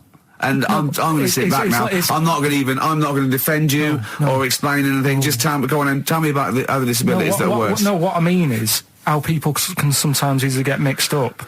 How people are scared of like a cyclop. Well, at the end of the day, he's got a disability. A bloke. Who's scared of a cyclop? No, it's apart just from like Jason and his Argonauts. Where's this cyclop that you're scared of? No, I'm just saying in history and in books and that. No, not in history. History happened. Yeah.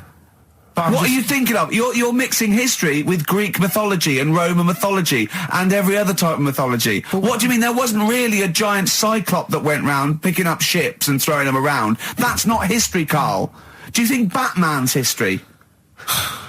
No, but it was ages ago, wasn't it, when we were sort of forming... No, I'm not saying it didn't happen ages ago. I'm saying it didn't happen. Well, it might have done. I mean, what's so ridiculous about a fellow with one eye?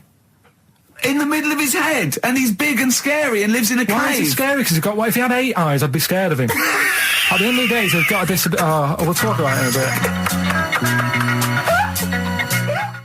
Right, we've got who's that on the line? It's Rob. Rob, and are you a doctor? I'm a final year medical student. I'll be a doctor in 2 months, touch wood. That's close enough, isn't it? Yeah. Excellent. So, where do you study? Do you want to give more details, or do you want to remain anonymous as you're calling in to I study at Barts Hospital. All right, great. So, why do GPs sometimes put their finger up a man's anus? To see what's there. You know, if you've got hemorrhoids, if you've got an enlarged prostate, you know, it's either that or they stick up a big tube and have a look up with a light. What? And it's easier to do that. Now, Are you dumbing this down for us, or are you going to fail your medical exams by saying stick up a big tube with a light? I'm dumbing it down. Okay, come on then. We're all intelligent people here, and Karl. So you tell us what's that called? It's called a sigmoidoscope. Right. Nice. That was a clever test, wasn't it, Rick? 12-inch long. Yeah. 12-inch long tube I can put up there. So, Karl, would you prefer that or a finger? Well, so do they sort of do the finger first, and then, I mean, at what point do they say, hang on, we need a light here? I mean... It's normally if there's something wrong. But, so if I go then, say if I go to this well-known clinic, right, and they go, yeah, the art's good and that, yeah, finger, there you go, and then they go, hang on, I'm going to go and get me light and tube. I could start worrying then because they've sort of found something. And they're not likely to go straight in with the tube. They'll probably send you off some tests first. But Karl, there's nothing. But you go to these places to put your mind at rest and to know where you are with your health. I mean, it's not that you go along. That's what most people worry about. They think that because I'll go along and they'll find something. Well, one, that's illogical. It doesn't heighten the fact they'll find something because you go along. And two, if they do find something, it's a good job you went along. I mean, I'm a hypocrite because I don't go to the doctor, but I've had that Karl, done. You should be concerned if when they shine the little light in your ear, it comes out the other side of your ear. No, the other ear comes right out the other side. That's when you should be worried. But Rob, right, you said then, if they find something, they send me off for some tests. Why can't I just have the test without that and cut out the middleman?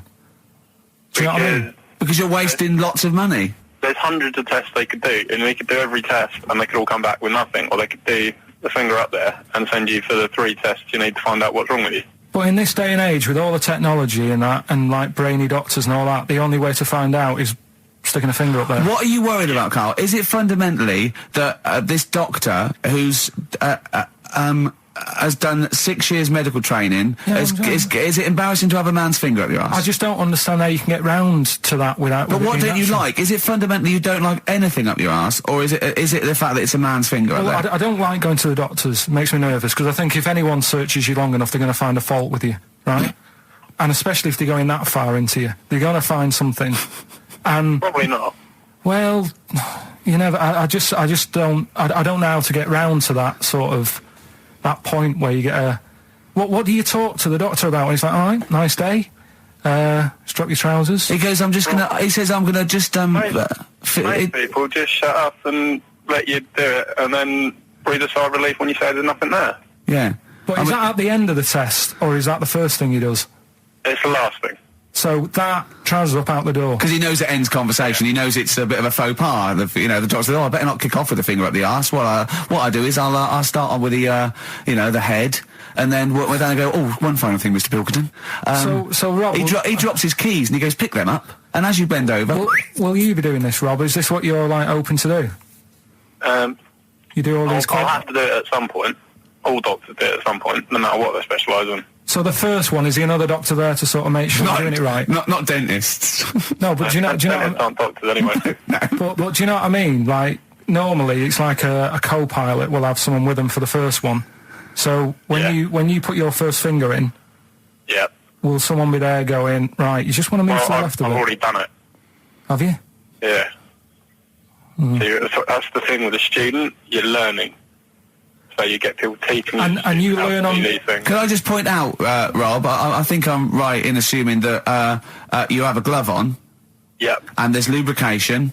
Yep. And it doesn't hurt. No.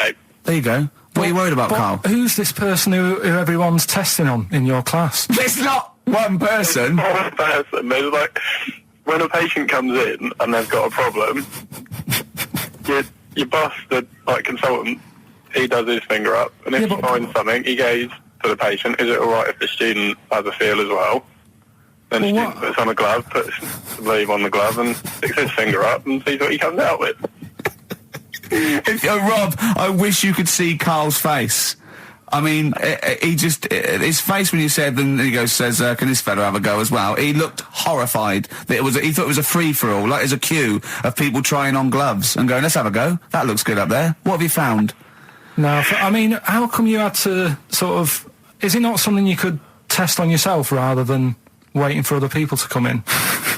Because then, you know... It's an awkward position to get to, really, isn't it? Well, but you can have a good rummage then without feeling too awkward, but to sort of have a go on your first patient when you don't really know what you're looking for anyway. Do you know what I mean? Never really thought about it. Because you don't... If you've never done it before, you pop your finger in there, and you've got to sort of look, you've got to have an expression on your face like you know what you're finding. Well, they can't see what you look... They can't see your face. There. You got the big boss consultant man going, now move your finger there, and you'll probably feel this. But he's just done it. He knows what's there.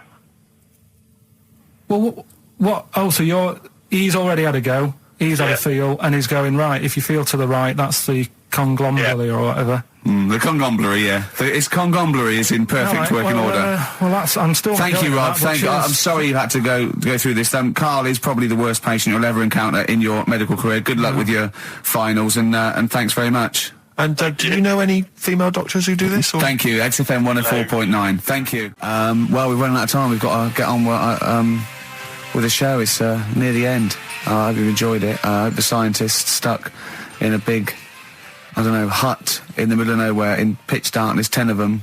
I imagine they've been fascinated, Rick, by the finger up the arse discussion. We had Chinese don't age well, gingers, all that. The big fat kid. Well, actually, they're probably secure in the knowledge that if they want to kill some time and it's dark, there's nothing better than stick your finger up someone else's arse. Exactly. So enjoy that. But they've been hanging on for Rockbusters clues, I imagine. Here's the answer. So give us the clue again quickly. All right, so the first one was the fella let his wife know how he got the bruise on his legs. Go on. Right, that was Courtney Love. Yeah, Courtney Love. So that's Courtney Love. So that's the first one, CL. So that one's fine. The second one, that Potter lad. What am I doing? Letting that one go? Just let it go, just let it go. Am I just letting that go? Annoyingly, we haven't got time to take issue with it, Rick. Okay. That Potter lad, he's got a lot of bottle, hasn't he, doing all that stuff with the wizards and that. Go on.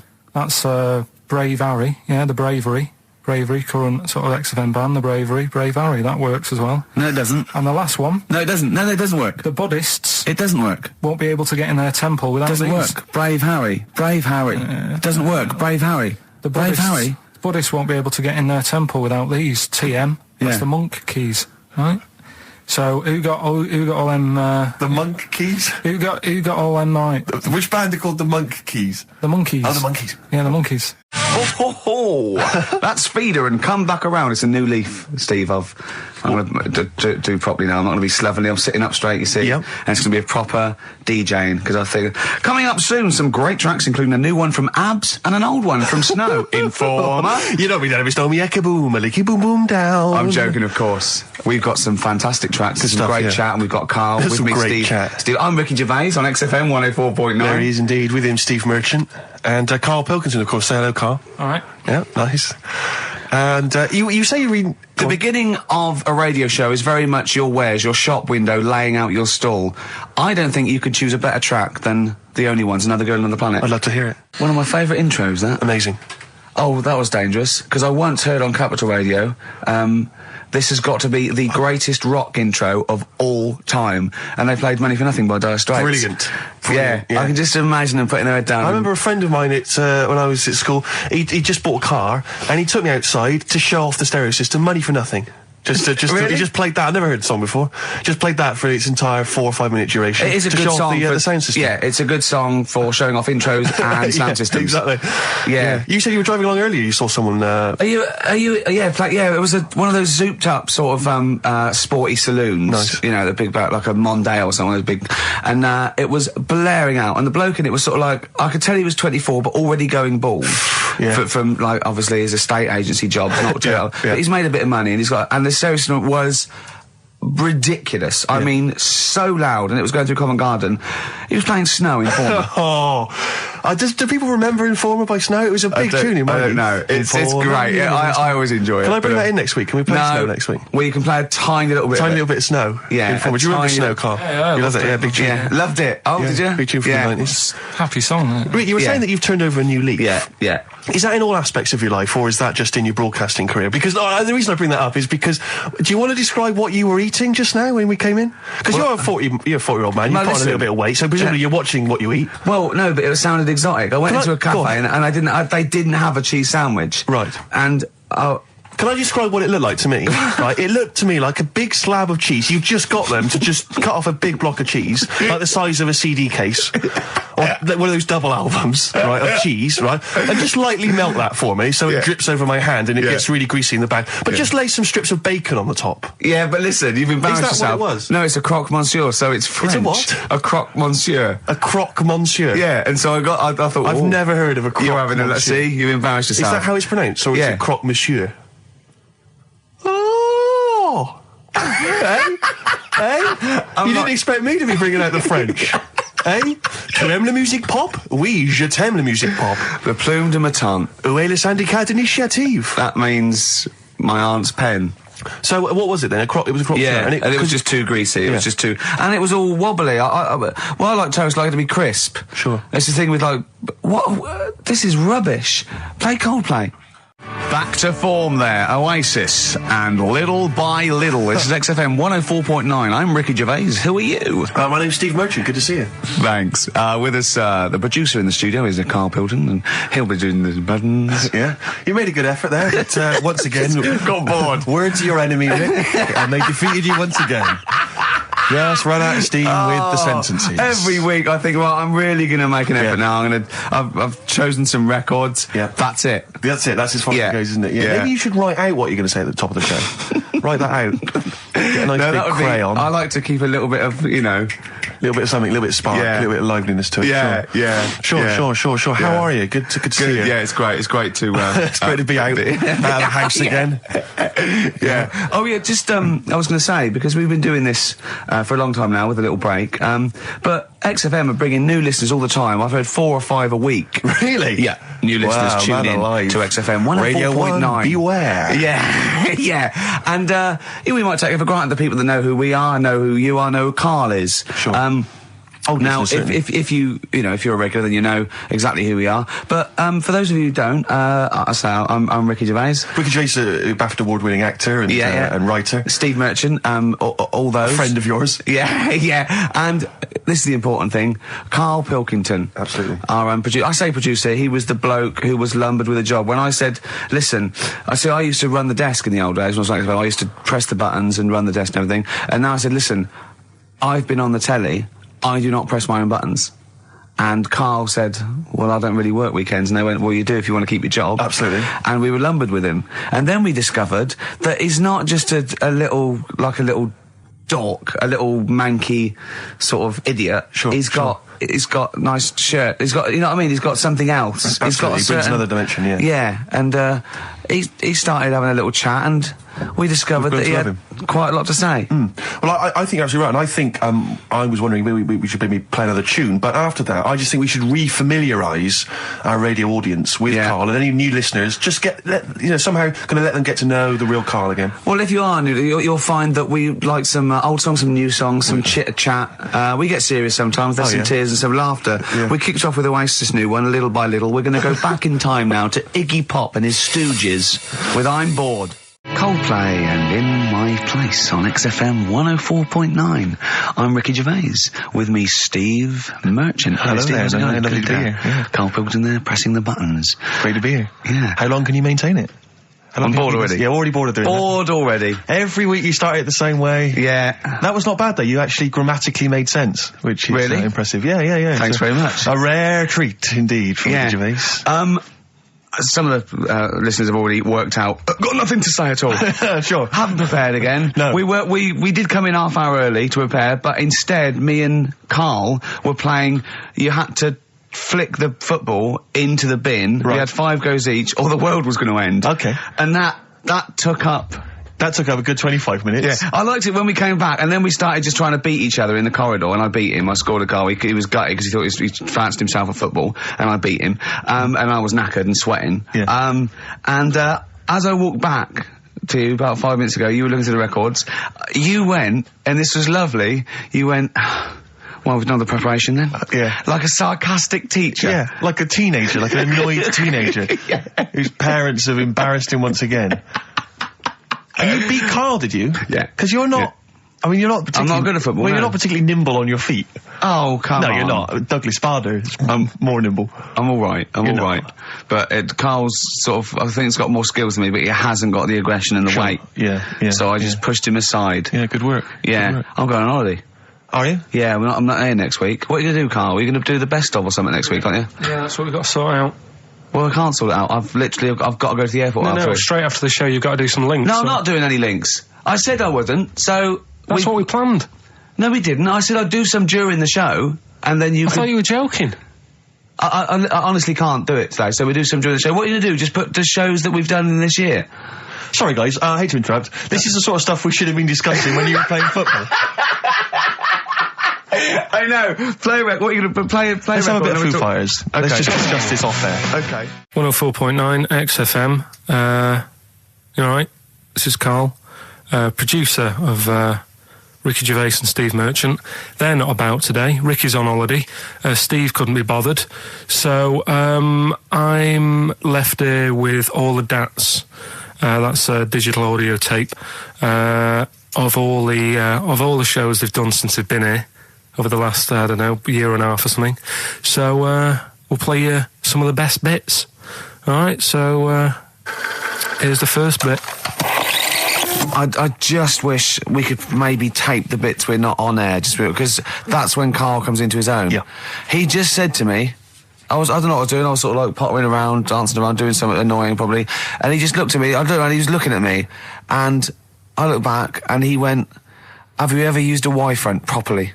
Genius. It's a great question, because the answer is definitely no. Definitely no. Does anyone use their Y-front properly? And by that, I mean, get your winky out of the little sort of slot provided, as opposed to, like, put it to one side or pull them down or whatever.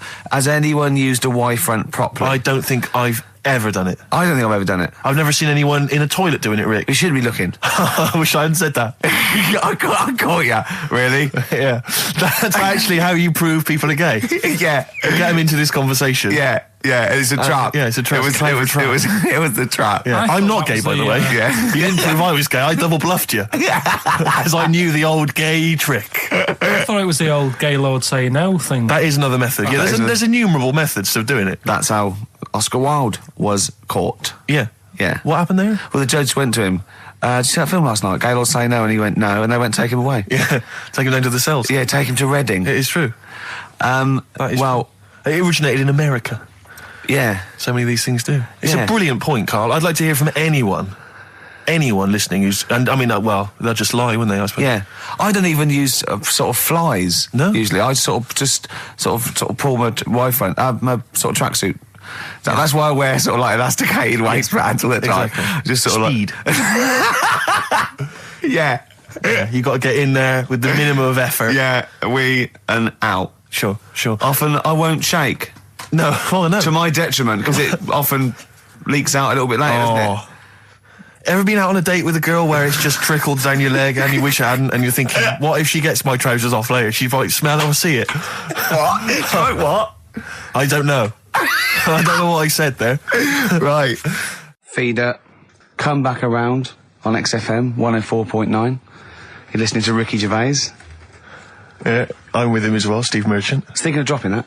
What? Thinking of dropping that, just going, because it's just too, that's all that. I'm Ricky Gervais, with me Stephen Merchant and Karl Pilkington too.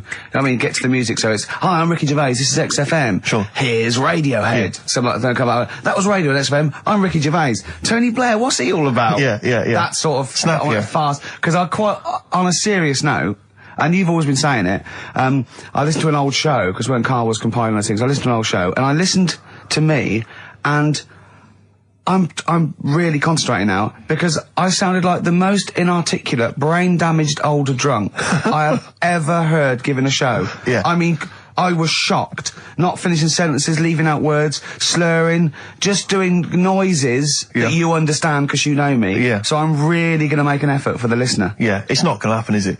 You're going to give up after about 3 But I records. thought you were joking. And I thought it was like, oh, he's taking it there. Did it then, you see? Again, I don't quite know what that sentence meant. No, but... Well, of course, I've got also your body language and your facial gestures, but obviously the listeners have got nothing else. They've just got the voice. They've just got the voice for it. That's all they've got. That's all they can rely on. Yeah. And when Karl Pilkington is the man holding the show together... When he's that's the quite most damning. articulate. Exactly. Exactly. How did I come across? You came across as lovely. I mean, I did an interview yesterday, right? And I was trying to describe you to this journalist, and I was going, it's like a cat can talk. Because the things you say, I just want to know what your world is. You know when a cat comes in, you go, where have you been? And it looks as you're like, you know, it can nearly understand you. And you're like, I wonder, I'd love to know what that cat thinks. And with you, it's almost like we've got one. Yeah. Yeah. Did you like that? You can also lick your own testicles, I think, can't you? So, yeah. Did you play the doves? And Envy on XFM 104.9. I'm Ricky Gervais, with me Steve Merchant. Absolutely, yeah, hello. That clang you heard there isn't Karl. No. Karl's away. It's Sturgis. Claire Sturgis is here. Yeah. You'll know her from the Claire Sturgis show, but we know her from our early days on XFM, and, you know, we're good friends. It's sort of like old times, isn't it? And Karl is had a little surprise birthday present. What's the story with this, Claire? Because I don't know about this. Do you know, I came in on Monday expecting to see his little smiley face, as usual, and it's always not here. What do you mean? So, apparently his girlfriend had surprised him and dragged him off to the Caribbean for a week. Wow. No, Canaries, isn't it? Oh, I mean, I don't know. He likes the Caribbean, he likes the crabs. Yes. Yeah. I thought he was bored of the Caribbean. I thought he didn't enjoy it last time. No, he loved it, didn't he? No, I don't think he did enjoy the crabs. Tunisia he didn't like. Right. He's been travelling, hasn't he? I know, yeah. He didn't like Tunisia because there's flies the size of matchboxes. Of course. And, and midgets in the kitchen. No, there's nothing wrong with that. Yeah. Midges or midgets?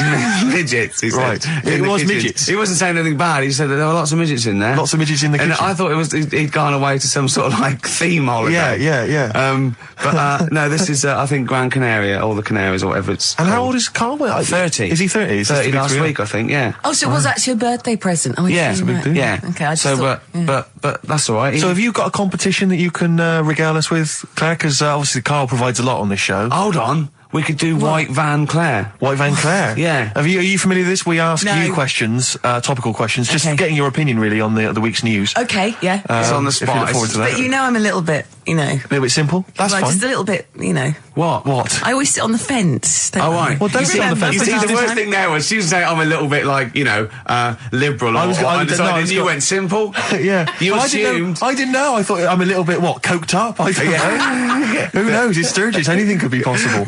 But the other thing is with Karl, we didn't know how good value Karl was until we asked him sort of intelligent questions. True enough, yeah. Because he looks quite intelligent. Well, this is it. I mean, so the thing with you, Claire, is I don't think we've probed you enough. We don't know what, you know, your views are on a lot of things. You haven't probed me enough, actually, but we don't know what your views are, you know. This is what I'm saying. We don't know where you stand. I mean, don't sit on the fence. This is the new Claire Sturgis. Okay. Yeah. Okay. All right, we're going to delve deep, find a personality in there, Claire. Let's go back to the old days. How about a bit of the Smiths? That was beautiful, Rick. Go on. Oh, you've been practicing Richard Ashcroft. Check the meaning on XFM 104.9. We're back, Steve. It's Saturday. That's true enough. Steve Merchant, that is. Hello there. I'm Ricky Gervais, obviously. Hello there. Karl's still away. Claire Sturgis is back. That's absolutely true. Yeah. Hello there, Claire. Nice to see you. I think a lot of people were hoping that Karl will be back this week, but we're pleased to have you. No, they were, actually. I did get some emails during the week. Really? Saying what? Just saying it's really nice to, you know, hear you again on the Saturday afternoon. It's nice, and but you're not really very funny, and when's Karl coming back? You know? So it's sort of being sure nice it wasn't to to me. us. No, it was definitely because they think that as well. But no one can compete with Karl. They can't. Well, we used to sort of like come in and when we discovered Karl early on, we just thought this is comedy gold. Just let him speak his mind. But then we started thinking, we can't follow him now. Yeah. So I remember Steve going, look, we've got to come up with some stuff. We need to chat. If anything we've got to say to each other, we've got to say that in the first 20 minutes, and then you just unleash Karl. Yeah, because it's just you can't follow him, and he's off on one. And they have stories of upbringings with bizarre creatures that lived in Manchester that were half human, half bat and frog and things. I'd love to take him back to Manchester in some kind of TV documentary. You know, when Karl went home. And just wander back, maybe try and find the amphibian twins or whatever those people were. They weren't. Yeah, so there was two boys, both had big heads and webbed feet. They weren't related. They didn't hang around with each other. That was all the information we had. I went, why not? He went, that would have been too obvious. Yeah. Like they look at each other across a room and go, you think if I'm coming to see you just because we're a similar species? Yeah. You're mistaken, mate. Yeah. You make your own friends. One starts to walk over, the other one shakes his head and just mouths, too obvious. Yeah. Don't do it. Too obvious. Out of one of his mouths. Yeah, that's what they're expecting. Yeah, don't do it. Don't do it, Webby. Yeah, but anyway, he'll be back shortly, I'm sure. He phoned me. His dad's ill. His dad's in hospital, so Karl went back to sort of look after his mum. And he was so sweet. He said, I'm back here just driving my mum around. He said so unbegrudgingly. He just went, it's like old times. And I said, sorry to hear that. And he went, that's all right, yeah. I think it's going to be fine. and I said, how was your holiday? He went, yeah, it was good, except it was a nudist beach, so he didn't tell me. I went, of course it was. I went, what do you mean? He went, well, sitting on the... I don't know why they have to do it. I don't know why they have to do it. Why do they have to do it? He went, Suzanne said they think there's nothing wrong with it, like being a transvestite. Right? I went, I love the fact that your girlfriend has to tell you what's wrong and right in the world.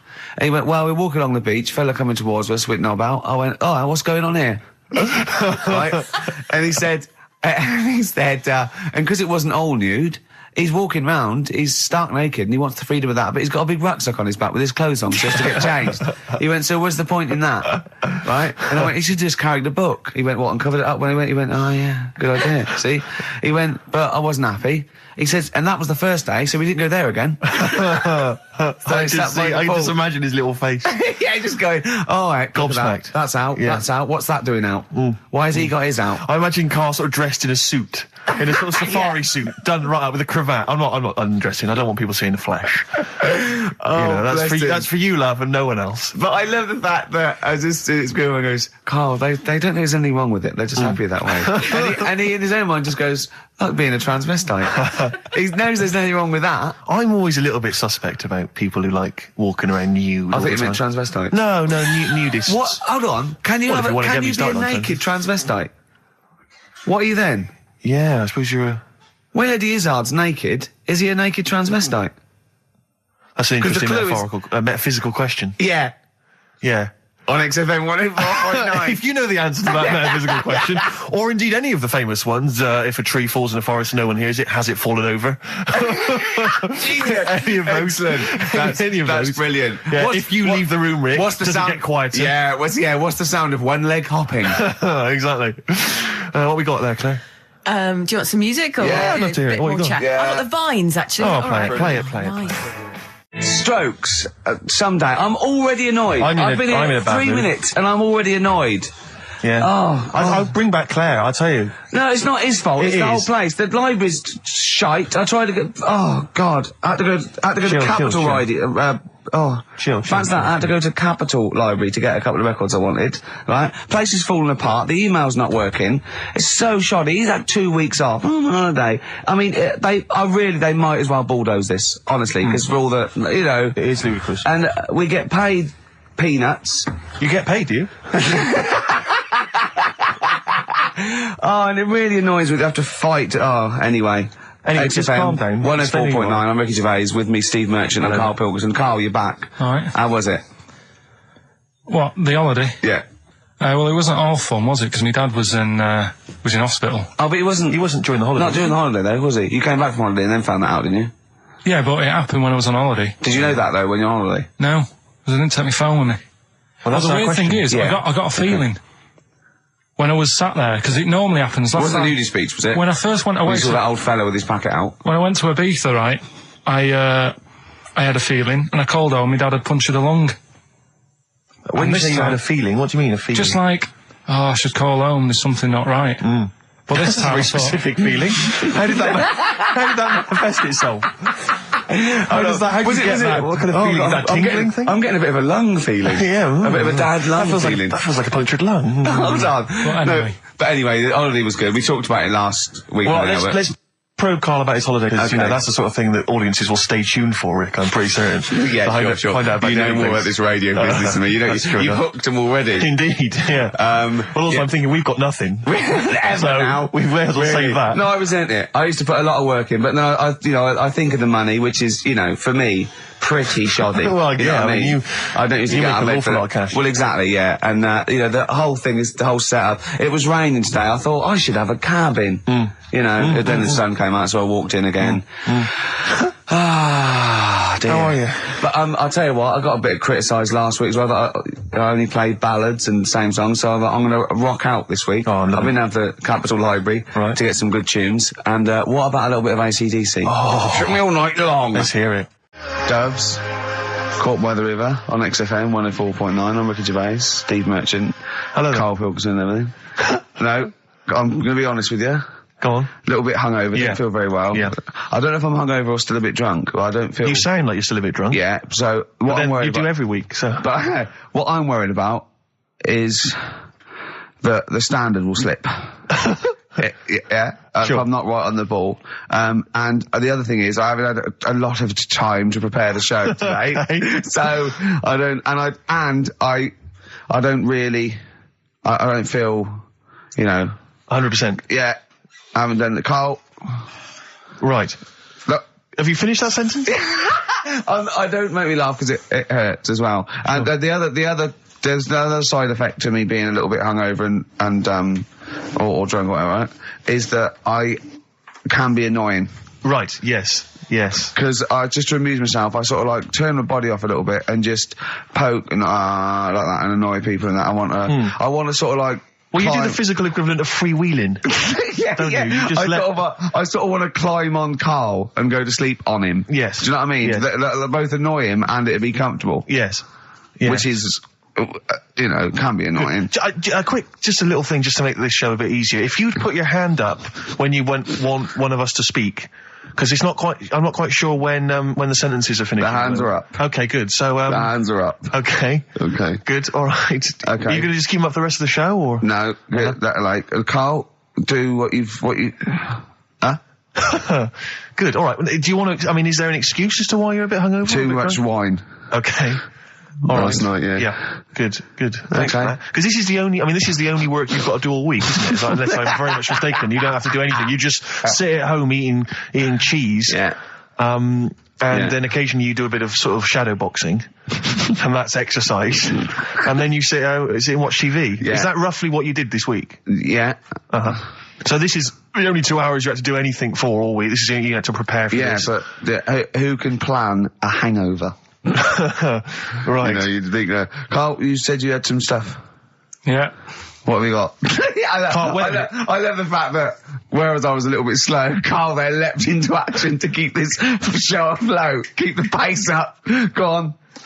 Right, well, Carl, are you hungover as well, or? I'm just a bit annoyed because I'm with you. Do you know what I mean? He hasn't got much to do all week. You're having a laugh. What? What angers me is I kind of hope that maybe I could have quite a long career in radio, and I sort of feel like I don't know, the word sinking ship. Yeah. Those words spring to mind. But because it feels like, Carl, you're just a chancer anyway. You weren't even supposed to be on air, and we've made you into something of a household name, and that's cool. Household name. And Ricky's already a celebrity. He's got it stitched up. He's got corporates. He's got voiceover work. But I've got nothing. I'm running on empty. I'm not nothing. I've got nothing. I'm sort of dependent a bit on this. Yeah. Financially. And go on then. What and you two are sort of bringing it down, really. Right. Do you reckon I can get my own show, Carl? Carl. Tell them what I did out there with a bid. No, Carl, tell them how funny I was out there with a bid a minute ago. So anyway, come on, I'm bored of this. I'll tell you what. will we tease them with what we've got coming up next? Yeah, Carl, tease us after the next record. I think we've already got them for 2 hours. Yeah, we've hooked them, Carl. Don't worry, this is textbook radio. What's this? Badly on board. Yeah. Doves, Caught by the River on XFM 104.9. I'm Ricky Gervais, with me Steve Merchant and Karl Pilkington, doing the button stuff. Actually becoming a little bit of a producer. Carl, he's put a bit of work in, hasn't he? He's come up with a few games, and we made him. He's getting a bit stressed when we shout at him because the mics don't work or it's hanging off. It was too hot in here. He couldn't get the thing working last week. I really would throw this studio away and get a real one. Yeah. Well, I'd get one of those ones you can buy for like tenner from Argos. Argos, yeah, like Bon Tempe. My first studio. My first with a little picture studio. of Carl on it. Yeah, exactly. That'd be great product placement. What have you got this week for us, Carl? Because again, we've put very little. I said I would put. I'm not hungover, but I've put nothing into it. Rick, have you done any work for this week's show? No. None whatsoever? No. Okay, Carl, what have you got? What have you got? Quick. Keep them. It's 5 past. They're turning over already. They're finding other things. There's melon stew. There's everything. Well, go on. We've got after the success of last week, Rockbusters. Okay. We're doing that again. Sorry, were you on the same show as us? I thought it went all right last week. Yeah. Okay. Good. Right, so we'll be doing that. Got some nice prizes. Which? What prize? What other 3 films have you got? Have you got? Don't tell them yet. Don't. No, I'll tell you what. If it's Children of the Corn 2, then can I enter this competition? There you go. What is that? He's got some different prizes.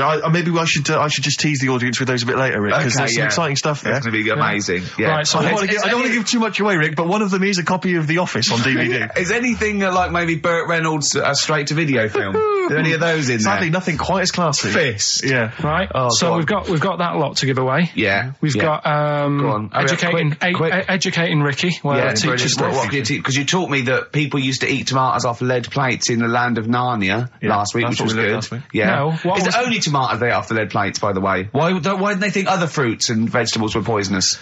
No, it wasn't. It was because tomatoes had acid in them. That was the problem. You see, you don't listen, right? Well, lots of fruits have acid in them. Yeah, but they didn't eat them back then. they didn't have bloody kiwi fruit and stuff. Don't say bloody. You're a producer. You'll start saying shit and cock and stuff. You start saying bloody. Tits. Play the... Hang on, right, and... Go on, keep him hooked, right? Yeah. We've still got a song with a story in it. Yeah. You don't want to play Babushka, do you? He doesn't like the idea of Babushka. I told him that was a story. Yeah. And he doesn't like it. A devil went down to Georgia. Someone sent in. You know, he's looking for a soul to steal. Yeah. Doesn't like it. Why don't you like that? Do you know the song? Not particularly. Right, it's a song about a lad who goes into a pub on a normal night. And it's in sort of the deep south of America, New Orleans, something like that. It's it's not the old Kent Road. Right. Okay. Go on. Goes into a pub. There's a devil in there. Who's getting a bit cocky. He's had a bit to drink, and he's saying, "Do you want to sort of gamble your soul away with me, and we'll see who's best at playing the violin?"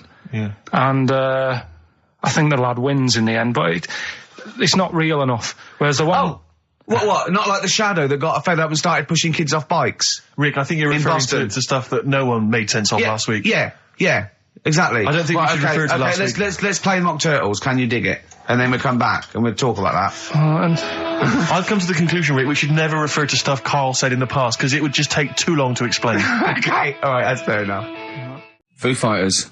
All My Life on XFM 104.9. I'm Ricky Gervais, with me Steve Merchant and of course Karl Pilkington. Ooh, have we got a show for you today? What have we got planned?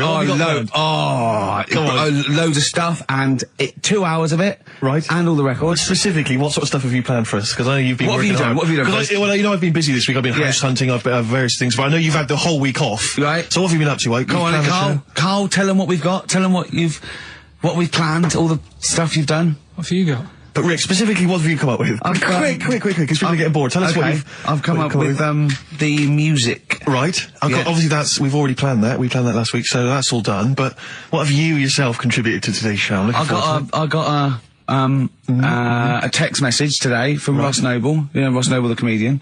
It was on. Have I got news for you? Right. He says, ask Karl if he woke up with ladies' boobs, would he just put a dress on and live as a lady? Or will he just be a man, but with these boobs? Karl, it's a good question. I know that happened to Ross, so he's throwing that one out at you. It did in a way, because he ate pizzas for a year, didn't he? He did, yeah. And he got a lovely pair of breasts. Yeah. Go on. Probably just find a loose-fitting jumper, go to the doctor's. What would you say to the doctor? How would you explain this phenomenon to the doctor? So you'd be happy with this because you believe in shite, like no. Go on. But it can happen because I told you a couple of weeks ago how it can happen. You can wake up with breasts if you're a fella. I told you. Go on. Haven't you remembered? No, it's funny that, isn't it? Go on. Have you, Steve? No, I don't remember this. Did you tell us on air? Yeah. It can happen if you go to Argentina and have a steak. You can wake up with breasts. Because I'm sure I'd have remembered that. Pull the other one. Look, he likes that. Is that what you've come up with this week? That joke? Yeah. Brilliant. Play a record. It's going to be a dynamite show. Listen, look, I'm going to play some classic tunes today. I'm going to educate the youngsters, Steve. Right, now, you've all heard of Lou Reed, you've all heard of Velvet Underground, but, have you heard of Venus in Furs, Karl? Shiny, shiny, shiny boots of leather. Oh, and the very hot chilies there. Oh, yeah, indeed. The Zephyr song, Red Hot Chili Peppers on XFM 104.9. I'm Ricky Gervais, with me Stephen Merchant. Of course, over there, little Karl Pilkington. Indeed. See the write-up in Heat this week? No, is it good stuff? Basically Karl's show. Yes. Which is fair enough. No, I mean, he's the only one doing any work. I know. He's the only one contributing. We thought no one had noticed, but Heat were on it straight away. Yeah. They picked out, I read it to him over the phone. It said, 2 hours of, like music and everything, right? Karl Pilkington, he does Educating Ricky, a strand where he educates Ricky, and Rockbusters, which is loosely based on Blockbusters. Says, basically you'll be tuning in for that. And I read that to Karl and he went, oh, and I was going to drop it. You weren't, were you, Karl? So he believed the hype. Yeah, I think you've got to, it's like... You've got to mix it up is what you're saying, keep it fresh. A lot of people are saying to you at the moment, are you going to do another series of The Office? It's kind of like that. I've got to decide whether it's right to move on with it or do something different. Is it dead in the water? Yeah. So what's your decision? I mean, maybe, We'll probably keep it for this week. Sure. And see how it goes. Okay. You've got anything else on the back burner? Any other ideas? Nothing. You I'm still sort of. Do you know I came up with a load of game items? Well, I remember there was one that was based on fast food. There was, the rice is right. The rice is right. Now, just run the rules past me again. We had to identify whether it was a Chinese meal, rice or steam rice. Either. Actually, it was a Chinese restaurant or an Indian restaurant. But is it true that you played this at home with your girlfriend and it was clear you could always tell which was which? Because one had an Indian sounding name and the other was Chinese sounding. No, it did work once. I managed to pick some sort of duck dish that sounded a bit Indian. Right. But then it wasn't Bombay duck, was it? Which is actually a piece of fish. You don't know. He wouldn't let me put, that whipped cream in the fridge. I saw that. I thought that's fun. Yeah, he wouldn't let me put it on. He was shaming phone. Oh, yeah, but every week we have this. Do you know the other week, Steve? I didn't tell you this, right? He comes in straight away. I'm trying to talk about sorting the show out. What we're going to do? How we're going to keep it good for 2 hours and that. Grabs a pen. He says, "Let me draw 666 on your head." Because you can see the scalp. I said, don't do that. He goes, all right, then how about we meet halfway, put 333.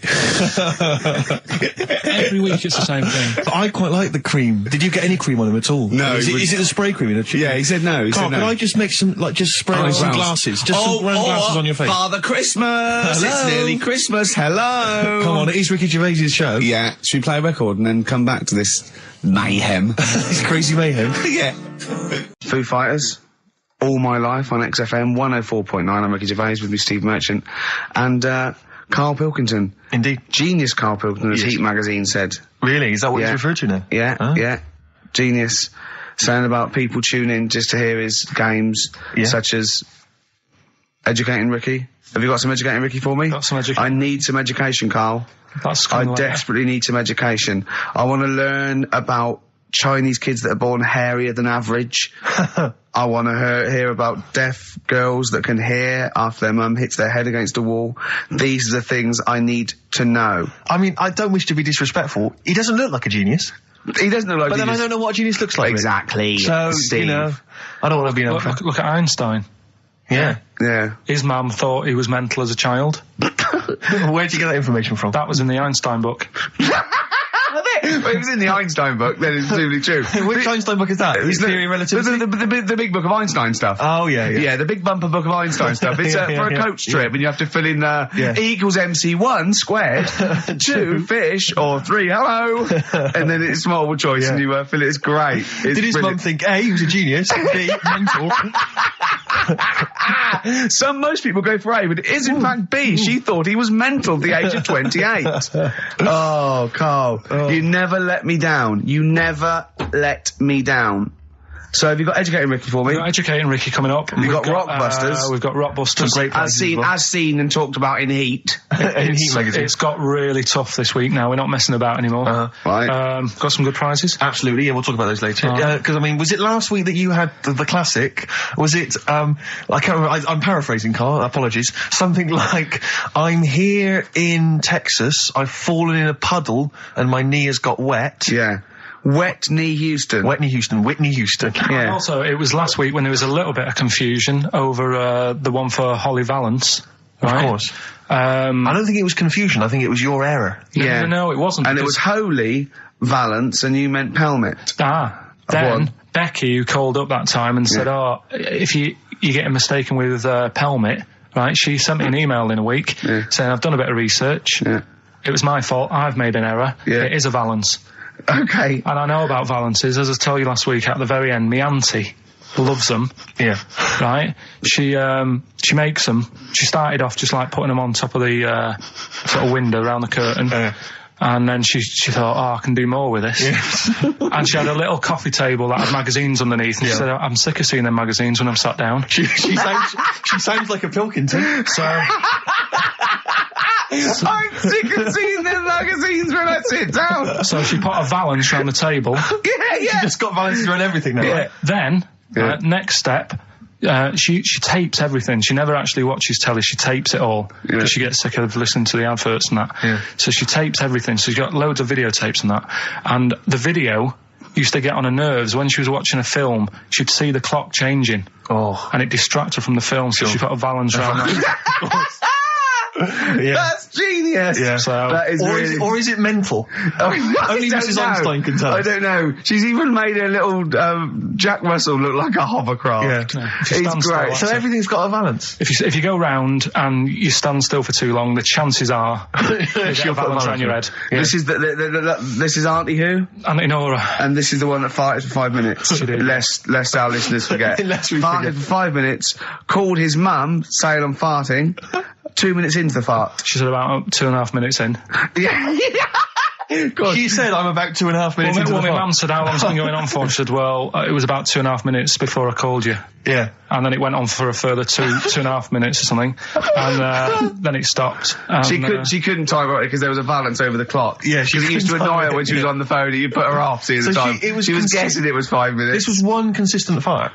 Yeah, I mean, it wasn't making a noise, it was just... Oh, it wasn't making a noise? Just gas. Right, endless gas. So, there you go. That's fantastic. Well, we started off with a new one, a little bit of Foo Fighters. We like new and old on this show, don't we? Indeed, we like to mix it up. I'd like to play the Smiths from their debut album, I Don't Owe You Anything. Red Hot Chili Peppers on XFM 104.9. I'm Ricky Gervais, with me Steve Merchant. Hello there. Karl Pilkington. All right. Don't be nervous. We might see a difference in Karl. He's a little bit shy. There's someone here from the BBC filming this, part of that celebrity boxing thing, The Fight, I think it's called, and they want to get a little clip of this, so we're going to let them film for a minute, and then they're going to go away. Is that all right, Karl? Yeah. He doesn't want to be on camera, do you? Do you? I think it ruins radio, doesn't it? Do you know not for the people listening, it doesn't. Yeah, but it does, because people are like, he sounds like a bit of a looker. What, you? Yeah. And then they'll see it on the telly, and they'll go, God, yeah, his head is round. It is round, though, isn't it? So, guess what? I got a call yesterday. You'll love this, Steve. From MTV, and they were wondering if they could screen test Karl. That's outrageous. I'm loving it, and I was going, yeah, and I said, yeah, it's fine. I'll come down with him, and I was saying, what about this and that, and they were loving it. I called him up and went, oh no. I went, why not? He went, well, I'm looking at my reflection now in the mirror. He said, I shouldn't be on the telly. What would you wear for your screen test, Karl? What kind of look would you try and cultivate? Because you've got to bear in mind that the audience out there, they don't know what you look like. So, would you be a snappy dresser like, say, Jonathan Ross, or would you go for your kind of street cash look? Can't wear a suit. You can't wear a suit? Don't hold it well. So, I'm thinking, I don't know, I'll probably wear my woolly hat, because that takes some years off me. It does. He looks about 10 with a woolly hat on. Yeah. Okay. And, is it quite a cool woolly hat, or has it got a bubble? It's charcoal. I'd say it's the in colour. Yeah, okay. And I'll probably wear me anorak. Right. He's going for the... He's going for glam. He's going for quite a glam look. No one dressed for a jumble sale. Wow. Yeah. But I'm not that happy about it all, to be honest. Are you going to do it? You're not going to do it? Well, I'm sort of stuck in the middle, because throughout my life so far, I've never planned for anything, right? It's just always happened. Yeah. The time, you know what I mean, being in plays at school, never planned it, but when I did it, I went down the storm. It was a triumph, yeah, we all remember that. So... as I remember, you did Little Donkey. Did Little Donkey, yeah. And then later, someone was filming at the back. Was it your dad's mate? My dad's mate, well... Yeah, and on the camcorder, he listened to it back, watched him playing it. His dad says, just off camera, what does he say? I don't want to say it, because I'm in charge of the show, and I'd be irresponsible. He looks like a right twat. So he gets home, listening, watching that, and then here's his dad just off camera go, he looks like a right twat. Yeah, alright, yeah. What are you worried about? Your dad saying that. Can I just interject? Because I'm really worried about this idea of Karl being on MTV. Because the problem is that, you know, let's be honest, Rick. I mean, we're getting by the skin of our teeth, aren't we? Really, it's only Karl that's keeping this afloat. Yeah. And if he gets on MTV and the world sort of gets a sense of him and they understand him, and he won't be ours anymore. We won't be able to control him. It'll be out there. It'll be in the. Well, that's the thing. No, that's the thing. That's the terrible thing, though, isn't it? It's like Karl is my pet, but I realise I've got to release him into the wild. And you know, because I love him, I know he's got to go free. Sure. But I want to. It's like Kez. Maybe someone will beat him to death, and we won't have to worry. I'll have you on, though. I'll have you on as a guest. Which gets me on to something we've got coming up today. Oh, yeah, he's got a new idea. Yeah. Right. Do you know, like, I've talked about ghosts, and we had that good discussion the other week walking to Piccadilly Circus Station, and I was telling you about ghosts, and you were saying, Karl, don't be an idiot, and all that. Spoke to a woman in the week, done a little interview with her. You've done a little interview? Done a little interview, 2 minutes or so, with a woman who's got ghosts in her house. So I look forward to hearing that later. That sounds brilliant. Coming up later. Well, I'm going to play a classic tune now. I've just gone straight for it. I've gone for the jugular. This is Ziggy Stardust by David Bowie. Oh yeah, the smooth indie sound of Richard Ashcroft.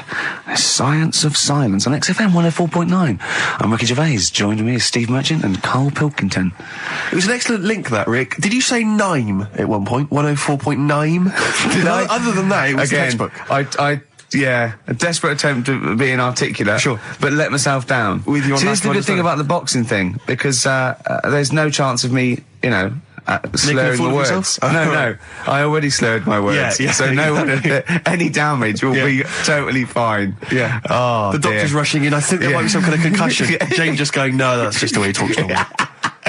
But because I'm thinking maybe, did you start the show with that particular kind of manner? Just because obviously a lot of new listeners, I imagine, thanks to the massive poster campaign, and you obviously want to impress them and charm them. There's a few examples today of irony coming back and biting you. Yeah. That seemed like a funny idea at the time, me posing that up. But Jonathan Ross phoned me up when they first went up and he just said, I've just seen a big poster of a predatory gay.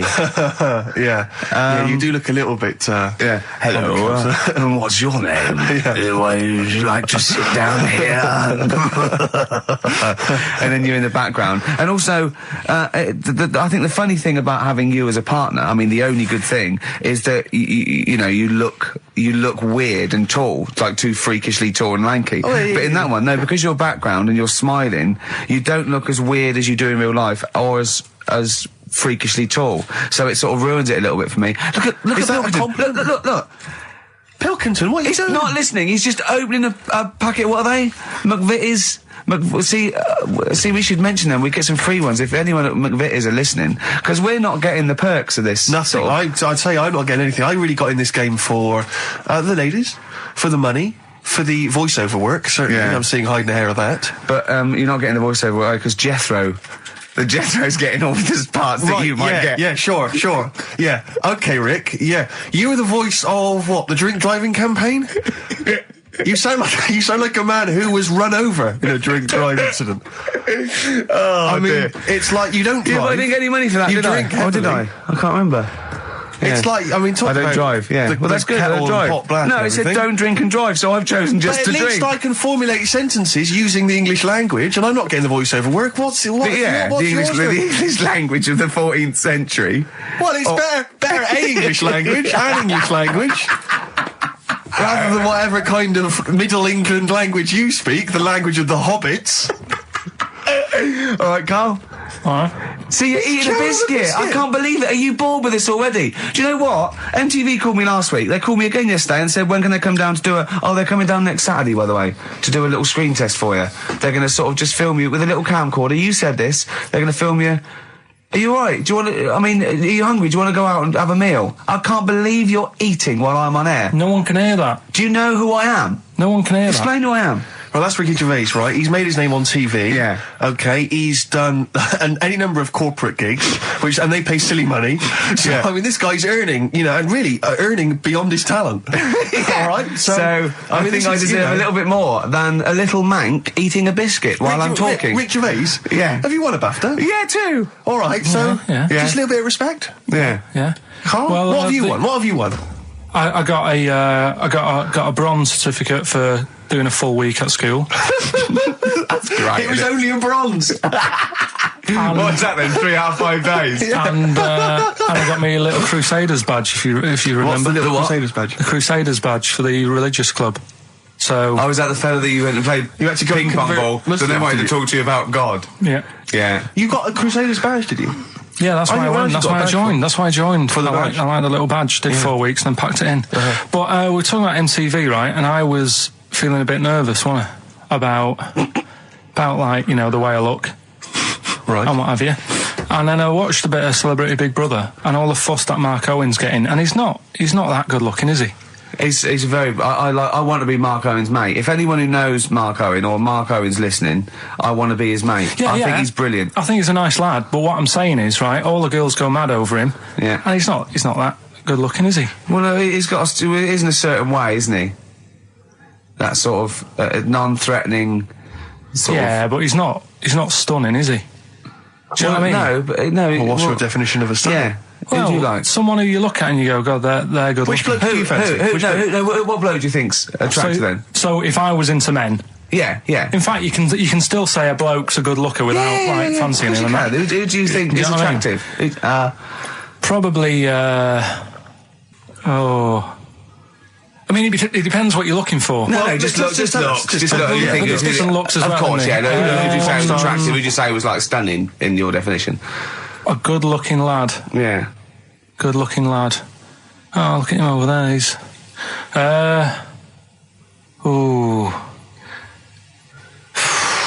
Do you find, Robbie Williams, do you find him attractive? Boy next door, look. No. Who do you... Carl, hurry up, because it's, we've only got 2 hours. Probably... do you know, I can't think of one offhand. Mark Owen is pretty good looking then, really. What, there's not... Just name one bloke that you think's an attractive guy. There must be one bloke that you've either met or that you've, seen in a pub Who do you think on a is poster. Tell you what. Go on. Tell you what. Works here. Young Alex Zane. Alex! Well, we know Alex, maybe we can fix you up. Oh, I love you, Alex! You got Richard Ashcroft, Science of Silence on XFM 104.9. I love that. Yes, correct. He's one of my favourite artists now. I just think, he's so... I don't know why he's not ballistic. He's got everything. He's like one of our best rock stars. I'm Ricky Gervais. Hello there. You're Steve Merchant. I am indeed. Karl Pilkington over there. Big day today. Really? Yeah, for Karl.